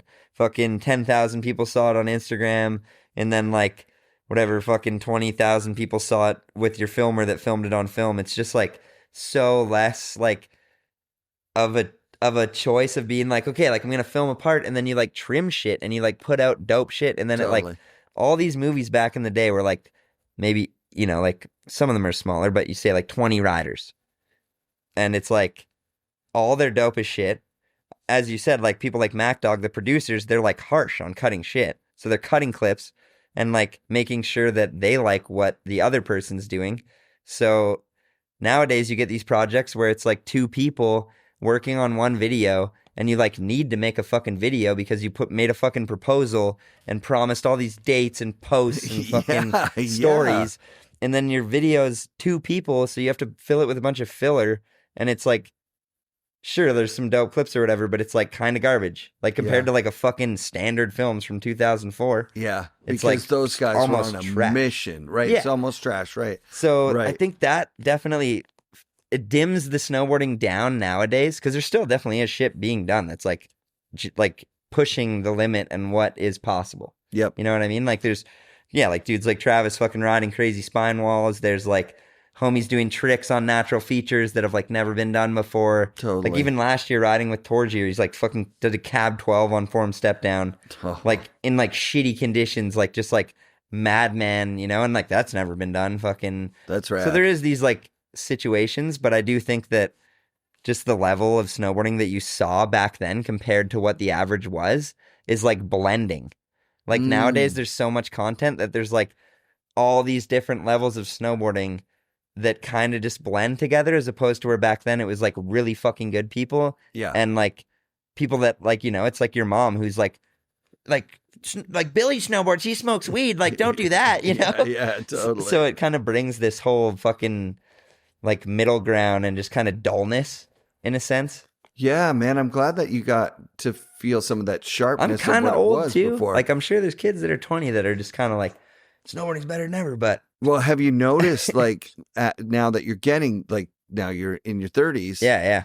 That like how snowboarding, you don't get to tell the 20-year-olds what it's going to be. 100%. They're doing their own thing, and it's kind of like whack maybe sometimes. You're looking at it, you're going like, holy shit, what the fuck? You don't have anybody telling you how to do this good. But then you're also like, well, fuck, do whatever you want. Yeah. What do I care? Yeah. Like I've always said at the end of the day, I've like kind of like my whole, I don't know, like adult, whatever, since like maybe fucking high school or elementary, I've always just been like, you could be a serial killer. You know what I mean? Like these people are like not bad people. You know, like you can like hate something, hate a clip, not like their style. Sure. Think like, you know, like think they're annoying, whatever. Yep. But like someone could always be fucking worse.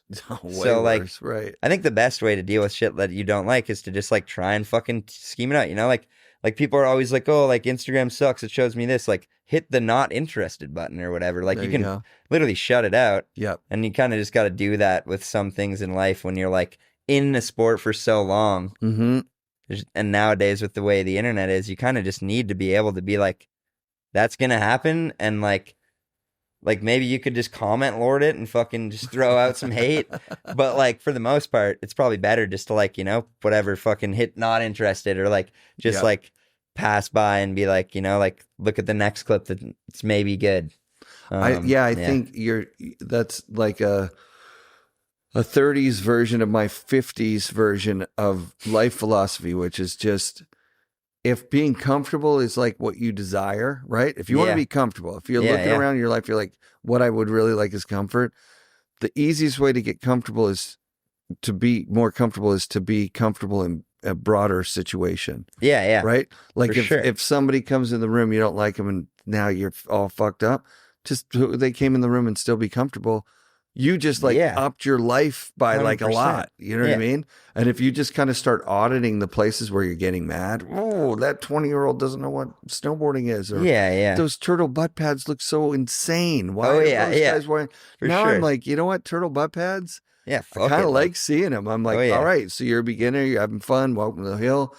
I'm stoked that you're here. This is what you're choosing to do. Yeah, it's just like be you, you know? Like, dude, when I was a kid, I remember going to the skate park and having like fucking wrist guards, elbow pads, knee pads, shin guards, fucking full helmet. Like, it was like indestructible. Or like mountain biking back in the day, you know? They like throw fucking turtleback on. You need that full, stuff. Like, you're just like fully kitted. Like, and it's, you know, like maybe some dude is going to be like, yeah, like pads are lame or whatever. Like it looks cooler without pads, but you just like can't really give a fuck. Like if you enjoy doing it, like, and you want that, whatever. Yeah. Like, you have to enjoy that guy saying pads are lame. Yeah. It's like, cool. How's your swell bow right now? Yeah, exactly. Right. There's like pros and cons to literally anything. Yeah. I remember skating mini ramp in like, well, it was probably my mid-30s, around your age. Yeah.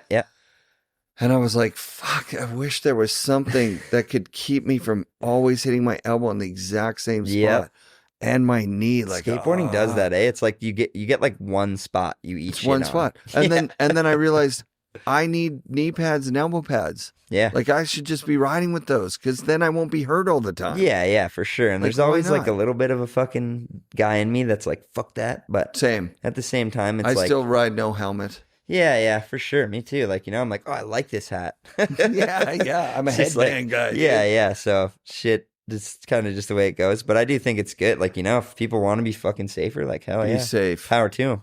Do it. Yeah. Hitting your head sucks. Dude, for sure. The worst. Like, brain is like the most important. Like, you can, it's like I said, like, you're literally sliding on a piece of wood down snow. Like, it's definitely not worth your fucking life. Not worth your Although, life. like, there probably are times where I'm kind of like stupid to even say that, but it is like, yeah, like you always have something more to live to.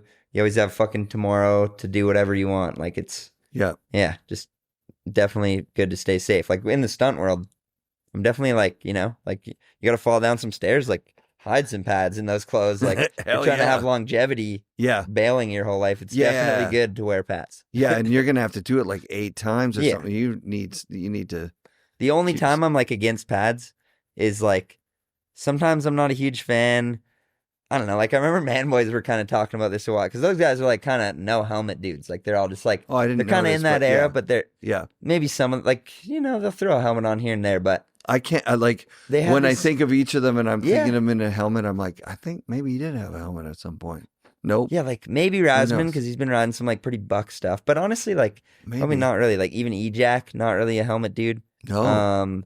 But they have a theory that like you have a helmet on, you're gonna get like worse whiplash because you like have more weight on your head or whatever, Yeah. So like there's all these like pros and cons, and it'd be interesting to see like what is actually it. But it's like getting hurt on a snowboard is pretty diverse. Like you could fucking land on a stick, take it to the ribs, like should have worn a chest pad, or like you like fucking hit your ass on a rock, like break your pelvis, fucking should have worn an ass pad. Like totally. There's so many random different things. But the helmet definitely is one that's probably like the most like. I hate, it's almost like a superstition, like talking about it. It's like, I don't want to be like a vegetable and people go, that guy said all the time that he didn't wear a helmet. He was like, it's not like I'm proud of it. It's like, I got a helmet after I hit my head at Holy Bully. And I was like, this is rad. You can't even feel that it's on there. I got the expensive like Anon helmet with MIPS, whatever the hell that is. I don't even know what it is. Yeah, they got like wave cell, MIPS, like whatever it is. And it was light, and I was like, this is awesome. Mm-hmm. And then my buddy took a picture of me, and I saw the picture, and I went, I'm not wearing a helmet anymore.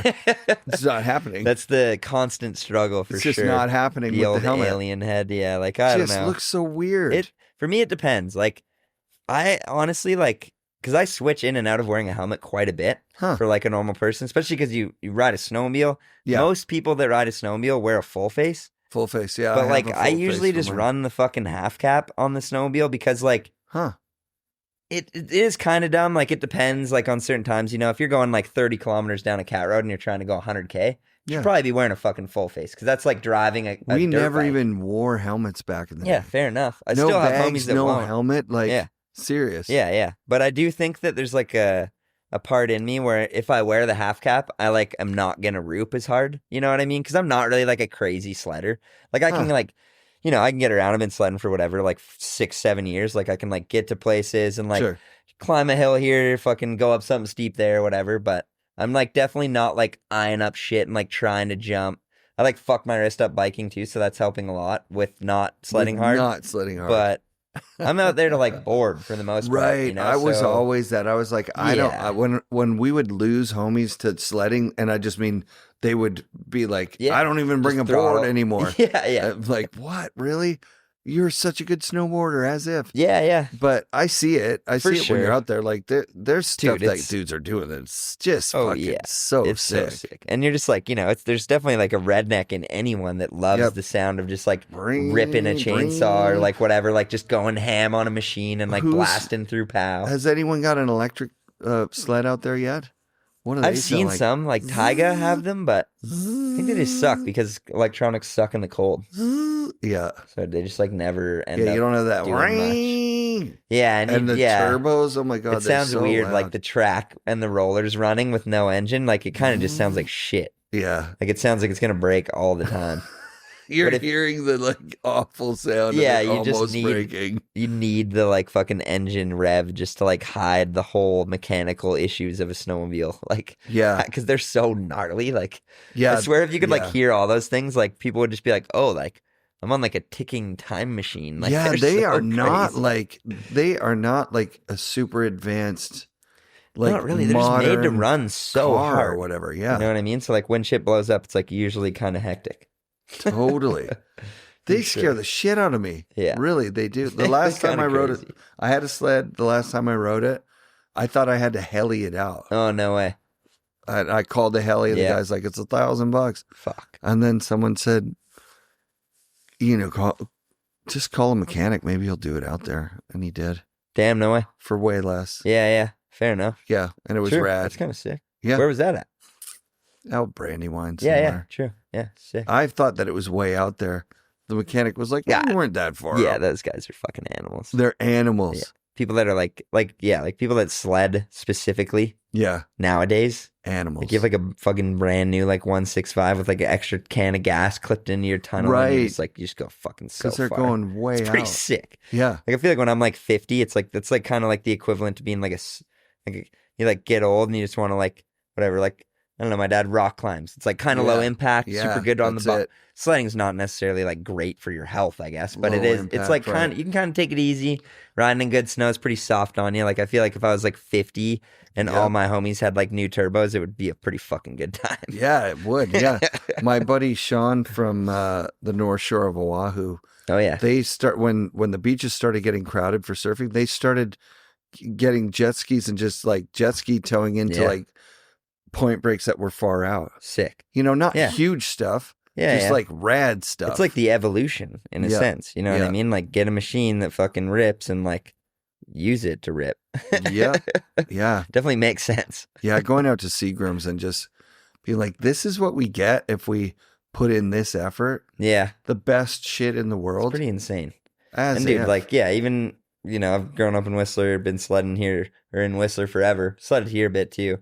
But it's like pretty fucking endless. Yeah. Like obviously it can get busy and there's like kind of zones you end up going back and forth to, but there's so many days that I still have, even on the resort, like riding Whistler Blackcomb for literally fucking whatever, like 26 years, 27 years, and like riding for that long and still finding new runs, Like really? It's pretty insane. Still finding new runs, like just finding new hit runs or new ways to ride the mountain or whatever. For sure. Yeah, like all the time. It's a big mountain. Different gaps, like different shit going on. Is like, Whistler people set up something some way different. Like it's like always changing.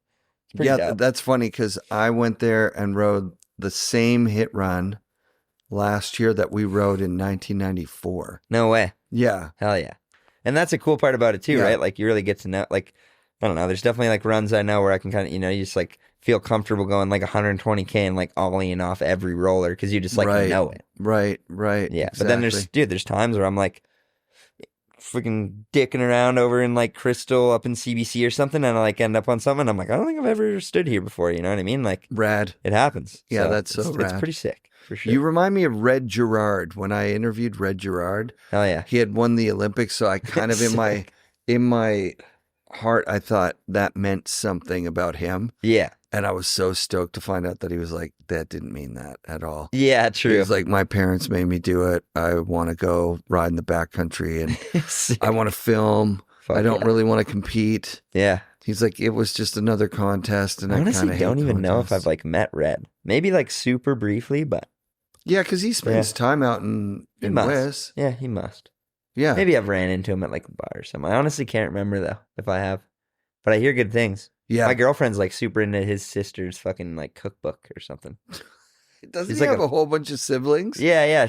One of his sisters is like a famous TikTok recipe maker, like she just like makes food videos. I love it. Dude, I love those. So I get so stuck in those videos sometimes. I'm not going to lie. I make them. them. No way. I make them. Hell yeah. Like often. Dude, made sick. Braised leeks because I saw some.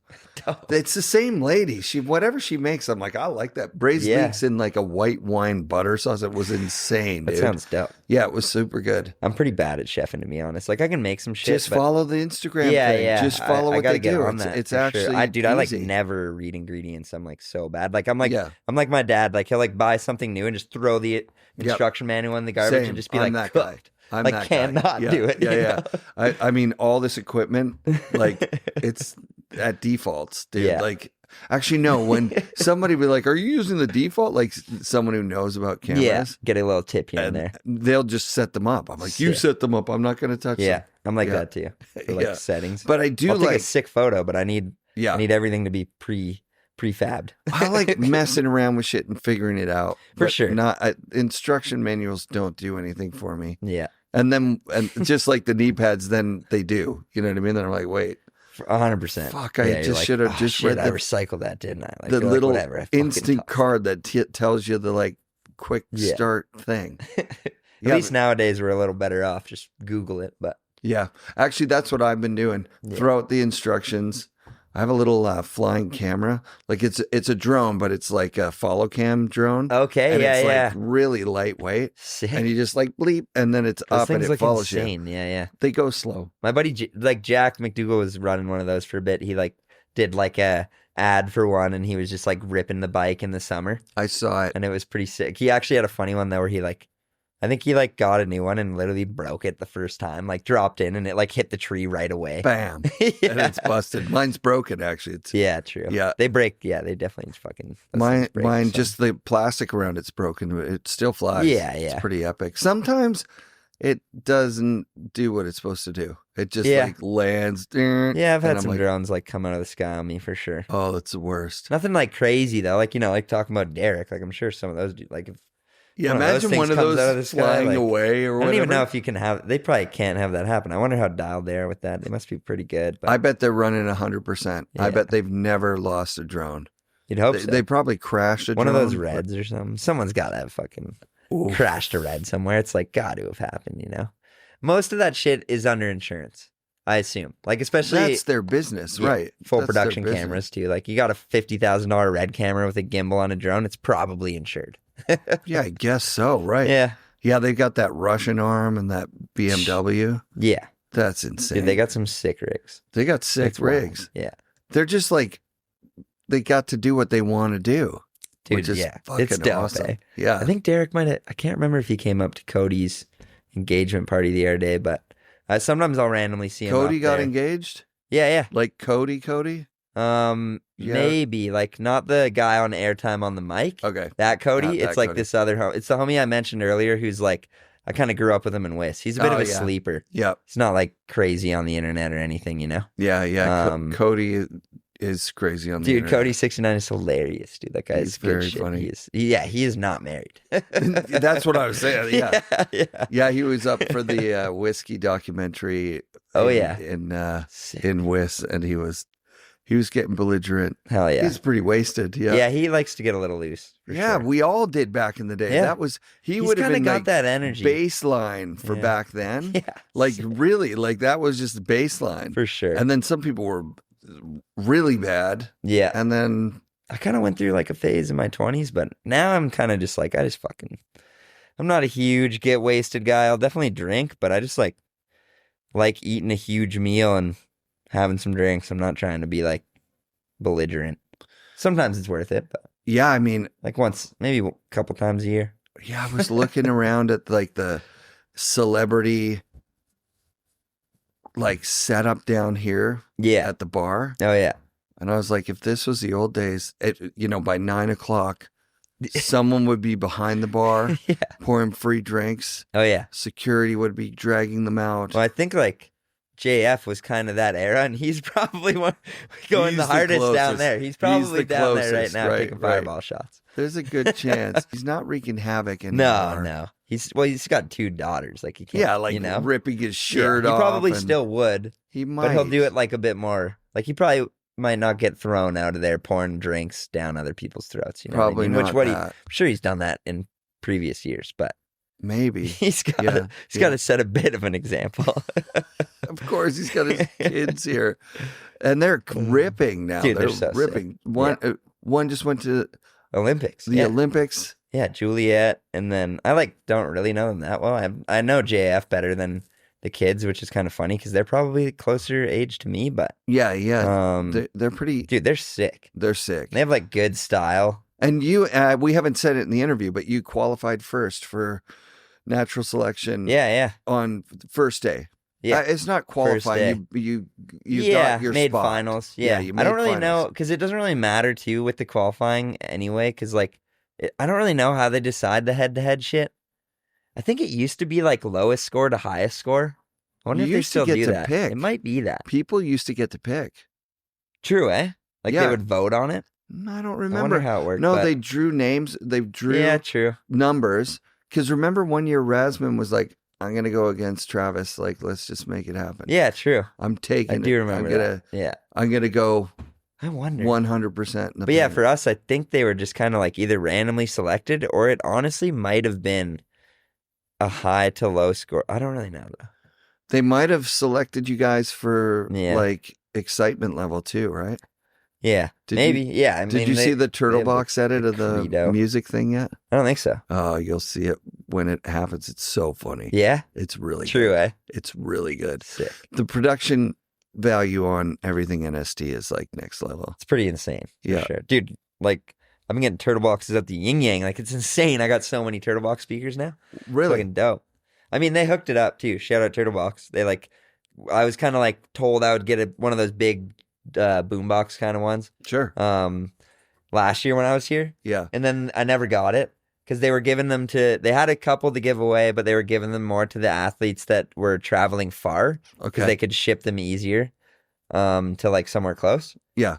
And I was waiting, dude. I messaged him I just like love having a good speaker, you know what I mean? Like, sure. So I was like waiting for it.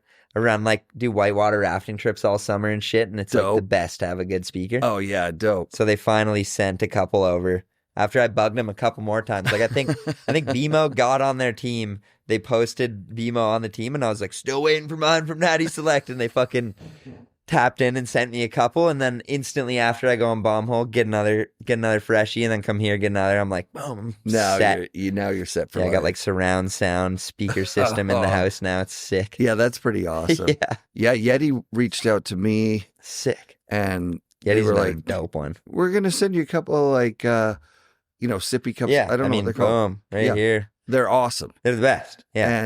And they're like, if there's anything else you want. Sick. And I just went through their list and I was like, that and that and that and that and that and that and that. Like the coffee they sent cups. a bunch of shit. So good. Yeah. I've been actually trying to hit them up. Get at me, Eddie. Yeah. I think I sent them like probably just some rogue message. And I was just like, I'd love to drink coffee out of your cups more often or something like that. They've got like marketing people that, dude, they're going to send you stuff. Yeah. Yeah, do you ever see how much their big friggin' coolers are? They're like $7,000 or something. Yeah. I was like, these guys are making quality shit. For sure. They're good, man. Their shit is good. Yeah. It's dope because there's definitely like a market for like making good shit that like lasts. Yeah. And you just have to spend more on it, you know? Like you can go to Walmart and buy a fucking cooler for like $80. Yeah, it's not all chipped up. Like none of so me, my kids, insane, dude. You could like kill my someone wife with this. It's yeah, a weapon. Yeah, totally. That might be the exact one that I have. Sick. It's the perfect amount of water too. Like you take it good. with you in the middle, like on your way up the mountain, you drink most of it. On the way down, you polish it off, and you're like, oh, okay. I'm glad I had water. Where did I fucking lose one? I left a sick one somewhere. Maybe at Salt Lake. I don't know. But they make like a huge plastic one that's like even bigger. It's maybe double the size, and that's kind of my favorite because it's like these ones are super sick, but I don't use them in the backcountry much because they're so heavy. Like I'll honestly like use just regular water bottles when I go sledding because then I'll just like have a Gatorade bottle and it's like super light in my backpack. Like it's not like a heavy bottle. Man. But this is dope for like, you know, you want to throw some coffee in there or whatever. You got a big bag. Yeah, it's really good in the car. Yeah, I just for sure. Put it in the boot box. You know, like I got like the big tote to put all my crap in. For sure. Put it in the back. I got to get better at that. My truck is just like so much shit in it. The mess. Yeah, I've had all the winter gear. Yeah, I share it with my wife, so I don't want to have it all fucked up. And it gets stinky after a while too. Oh, if yeah. you leave the wrong thing in there. If my girlfriend shared that truck, she'd probably be pissed. But thank God it's just mine. Well, maybe you'll win a truck this and then that would be you'll sick. have a new truck. Yeah, I'm excited to see what they do. I mean, I heard it's the turbo again, but I would take a turbo any day too. So, yeah. Regardless, that's an epic prize. Who is it? Is it Skidoo this year or is it Polaris? Yeah, still Skidoo, man. Yeah, which is what I have. I don't know. I don't really like trip too much. Like I feel like so many people choose sides. Polaris do seem a little better for like I think Skidoo's the rig because it's better to like double. Like it isn't as like agile and playful as the Polaris apparently. So like supposedly it's better to double. I don't really know why people but like Sea to Sky is like it's like a cult. And that's what I was gonna say. Doesn't it seem like it's like almost like you're going against the grain if you get anything other than like the Skidoo is like that's the number one. It's the brand. Like I mean, I do have some homies that go Polaris, and they do get a lot of shit for sure. They get shit for it for sure. But I mean, at the end of the day, it's kind of like, and they've got a better machine possibly. Yeah, like you never know. Like my buddy bought it because it was cheaper. Like the Polaris was like probably like $5,000 or $6,000 cheaper, brand new, which is like a decent amount of money. That's a good amount of money. And they had, I think for a couple of years, Skidoo only had, it's more now, but they had 2-year warranties that they were selling, and the Polaris came with 4. So it was like you literally save $6,000, and then you save probably about like $4,000 of extra warranty. Right. Or not insurance, sorry, the warranty. So Polaris came with an extra year warranty. Yeah. Then the Skidoo did. And I was like, it's kind of a no-brainer to just buy that, like, especially if you don't care. But it is funny because once you get used to one, you're kind of like, fucked. Like, you just... Right. And also, you don't want your friends to make fun of you, which is, it's that I feel like it's more that than anything else out there. For sure. Like, I'm sure if I bought a Polaris next year, I don't really give a shit. Like, I don't think I would give anyone shit for having a Polaris as long as it doesn't blow up. Then I would probably talk shit. Right. But... I think if I showed up on a Polaris like tomorrow sledding, people would be like, what the fuck? Like, I'm sure I'd get some heat. That's awesome. It's so weird. It's amazing. But I got homies that like Logan Peyote, shout out him. He's at Weapon of a Skier and he rides Polaris. He's like an insane sledder. Like he'll like go like 80 feet off a road gap. Like, God damn. Like it's not like, you know, like if you're skiing and doubling, I'm sure any machine works. Like, you know, back in the day they were running like 05, 143 fucking little paddles. Totally. Like those things are insane. Totally. And they were getting shit done.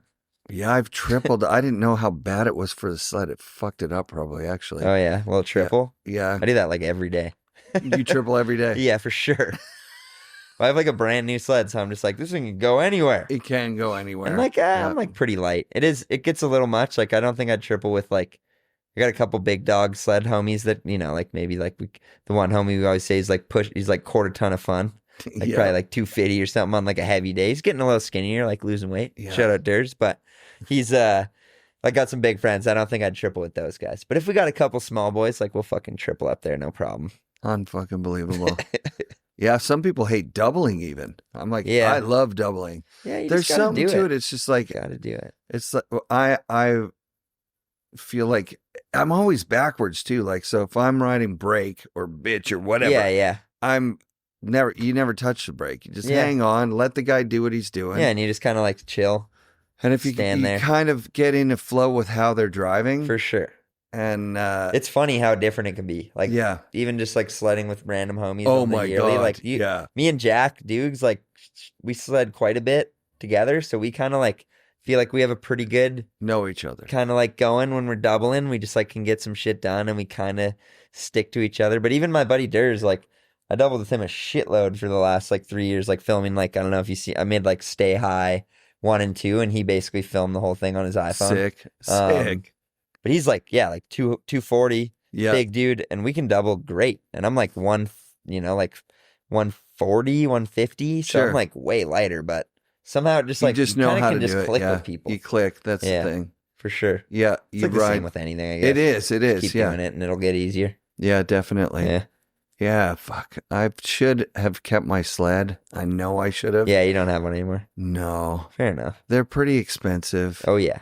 And once I lost my parking spot for it, I was like, I can't do it. Yeah. I got dudes that like, moved from my one buddy Mookie moved from Pemby to Vancouver, and he's straight up just been driving around with his sled in his truck for like, he's probably gone like 2 or 3 times the whole winter, but he like drives his truck to work every day in Vancouver with his sled in it and just parks it overnight every day. Can't put it anywhere. Like, fuck, that must be a nightmare. Yeah, you see it in Vancouver. Yeah. Man, do you see a lot of sleds up here? Yeah, Revy is stacked with sleds. Stacked. It's good crazy. Zone, dude. Yeah, there's 6 sledding. Yeah, Hannah Beeman said she went sledding today. Yeah. I wonder who she would have gone out with. I think she went to Sail. I had some homies that were sledding today as well. Oh, cool. Like Sven Dahlgren was out there with. Yeah. I think Johan was chilling today, but they've been sledding out there a bunch. It's sick here, man. There's some wild terrain. Like, it's like, especially, could be pretty good right now for like pillows. I think Revy's kind of like famous for pillows. They do have like some alpine-y shit, but every time I'm here, we're just like in the woods jumping looking off for pillows. Yeah. Even in resort, there's pillows. Yeah. Like sick pillows. Yeah, it's crazy terrain. Eh? It's like kind of like micro, spiny, like steep, and then sometimes you just get these like insanely stacked pillows. Like out in Rogers Pass, man, like I haven't even seen anything like it. Like it's like literally like the slope. There's nothing that's like ground. Like it's just like boop, boop, boop, boop, boop, boop, boop, boop, boop, like, and you're just bouncing. Like it's like, how is this even geologically a thing? Like, yeah, what makes crazy. Pillows in the first place? Yeah, that's what most people are saying about or something. Yeah, I want like the rock slide and Wiss. Everyone's like, "Oh, new pillow zone next year." Maybe. Yeah. Who knows? For sure. It's got to stabilize. Yeah. The thing about rocks when it rock slides is that all the rocks are super sharp. Yeah, like, for sure. Like yeah, touch them it's with like your hand freshly. and you get cut. So you need it to be deep, but it kind of stacks up on peak out there. So I wouldn't be. And dude, it's Whistler. Like people are gonna be tomahawking through that thing as soon as there's like this much snow. Isn't that gnarly? It's gonna get crazy. It's unreal. People hike all the way up, and it is kind of exciting to see because like even some of the cool hits in Whistler over the years, like same with like backcountry stuff, like they're almost like with the recession of snow and with the growth of trees, like things like grow and like snow out. Like there's like hits that old, like I'm trying to think of one specifically that would be like considered that. I mean, form is kind of like, it might always be there. Maybe like in 100 years it won't be hittable, but there is like some features nowadays that like they don't get stacked up the same or like literally like landings like deep in Singing's Pass, like shit that like Sheen and those dudes were hitting back in the day. Like it's like there's like 10-foot trees where they were riding. Totally. It's like pretty crazy. It only takes, in 20 years, you're going to get some 20-foot trees. Some vegetation, right? Yeah. So, I mean, it'll be cool to see like, just with that in that zone in Whistler, it'll be cool to see like kind of like a new little section, I guess, if we'll see what happens. Who knows? Hopefully they fucking open it at some point. Always thinking of the positive. That's great. Yeah. Rock slide. Yeah, new pillow line. New pillow line. Yeah, for sure. Yeah, I wonder. Someone said that Peak Chair was open today. Someone said that in the line when we were waiting. No way. And people were like, no way. Huh. But then as soon as I came down, it was like, no, there's a crazy rock slide. Yeah. It's not open. For what I know, it's closed. No, I wouldn't be surprised if like closed. There's probably like 200 people posting Peak Chair clips the day after or whatever, like. Sure. So you could probably see like a story and be like, oh, it's still open. Oh, right. That's true. I'm pretty sure it's shut. And I actually, for what I've heard, it's shut for the year.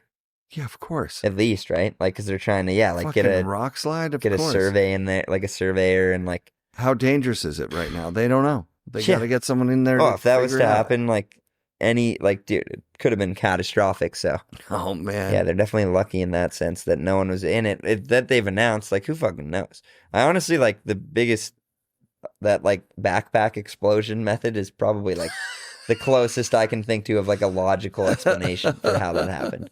It's like patrol just like dropped the backpack in the wrong spot and too many bombs in it. Exploded the ridge. Yeah, like I don't know. Man, when they were bombing here today, I turned my back, and then boom, it was like, they get gnarly, eh? It was, because you're just overlooking the ridge. For sure.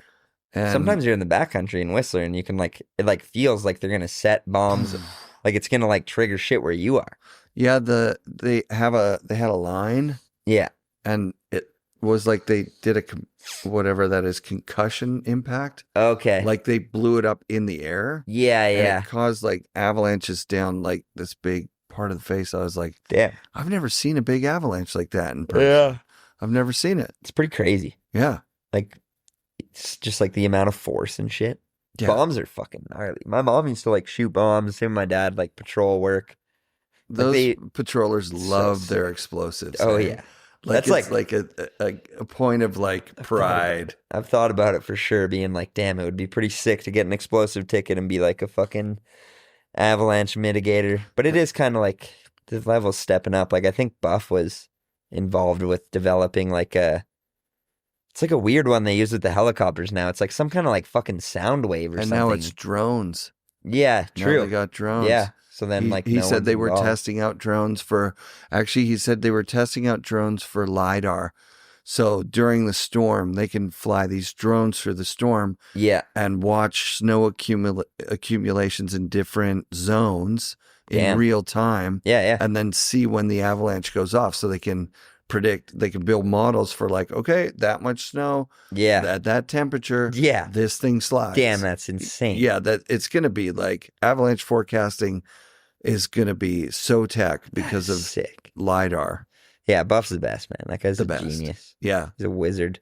Yep. For sure. Oh, man. That is so cool. That's such a crazy concept, eh? Like, to be able to just straight up be like, this degree, this amount of snow, this amount of fucking temperature. Yeah. And then it's like guaranteed or like whatever, right? It's I had the raddest phone call with Buff and this guy Cowboy from Salt Lake City, because neither of them claimed that they invented split boards. Neither of them. Okay. But their friends are like, my friend invented the split board. Yes. And the crazy thing about Cowboy is he's an avalanche forecaster, and he does the highways in, I think it's in Utah. Okay. Yeah. Salt Lake City. Dude, it's probably like he's the US Buff. The two of them talking on the phone was like so rad. That's dope. Like, yeah, dude. A couple gurus. Yep. And both of them going, I don't know. It could have been September when I cut the board in half. I don't know. Yeah, yeah. The guy goes, I don't know. Just too humble. Might have been October. And they both said, like, I don't care if you think you made it before me. And other people claim it on their behalf, you know? Oh, for sure. And there might have been split boards before they did it. Yeah, who knows, right? Like, I remember seeing a video. I think it might have been like an old fucking Mueller part or something. Maybe not, but they're in like some foreign country and they're riding those like crazy wood plank things with like a stick in their hand. Like, those dudes have been doing it for like 1,000 years. Those guys have been doing it forever. Yeah, it's like, yeah, there's probably some crazy history where some dude like stood on two pieces and then pulled them together. Skied somewhere. You're probably right. For sure. Yeah, Jeremy Jensen making those split pow surfers. Those things are sick. That's as rad as it gets. Yeah. Yeah, I'd be hyped to get into some of that. FNRad shout-outs to Brin Alexander. Thanks for taking the time to do the show, man. Shout out new listener Peter Spence in Wisconsin. Thank you for the kind message this week. It was rad to see so many people at the gathering for Jeff Keenan at Mount Seymour last weekend. Such an amazing community. Be sure to come back next week for more FNRad snowboarding presented by FlowJoy Water and brought to you by FNRad Productions.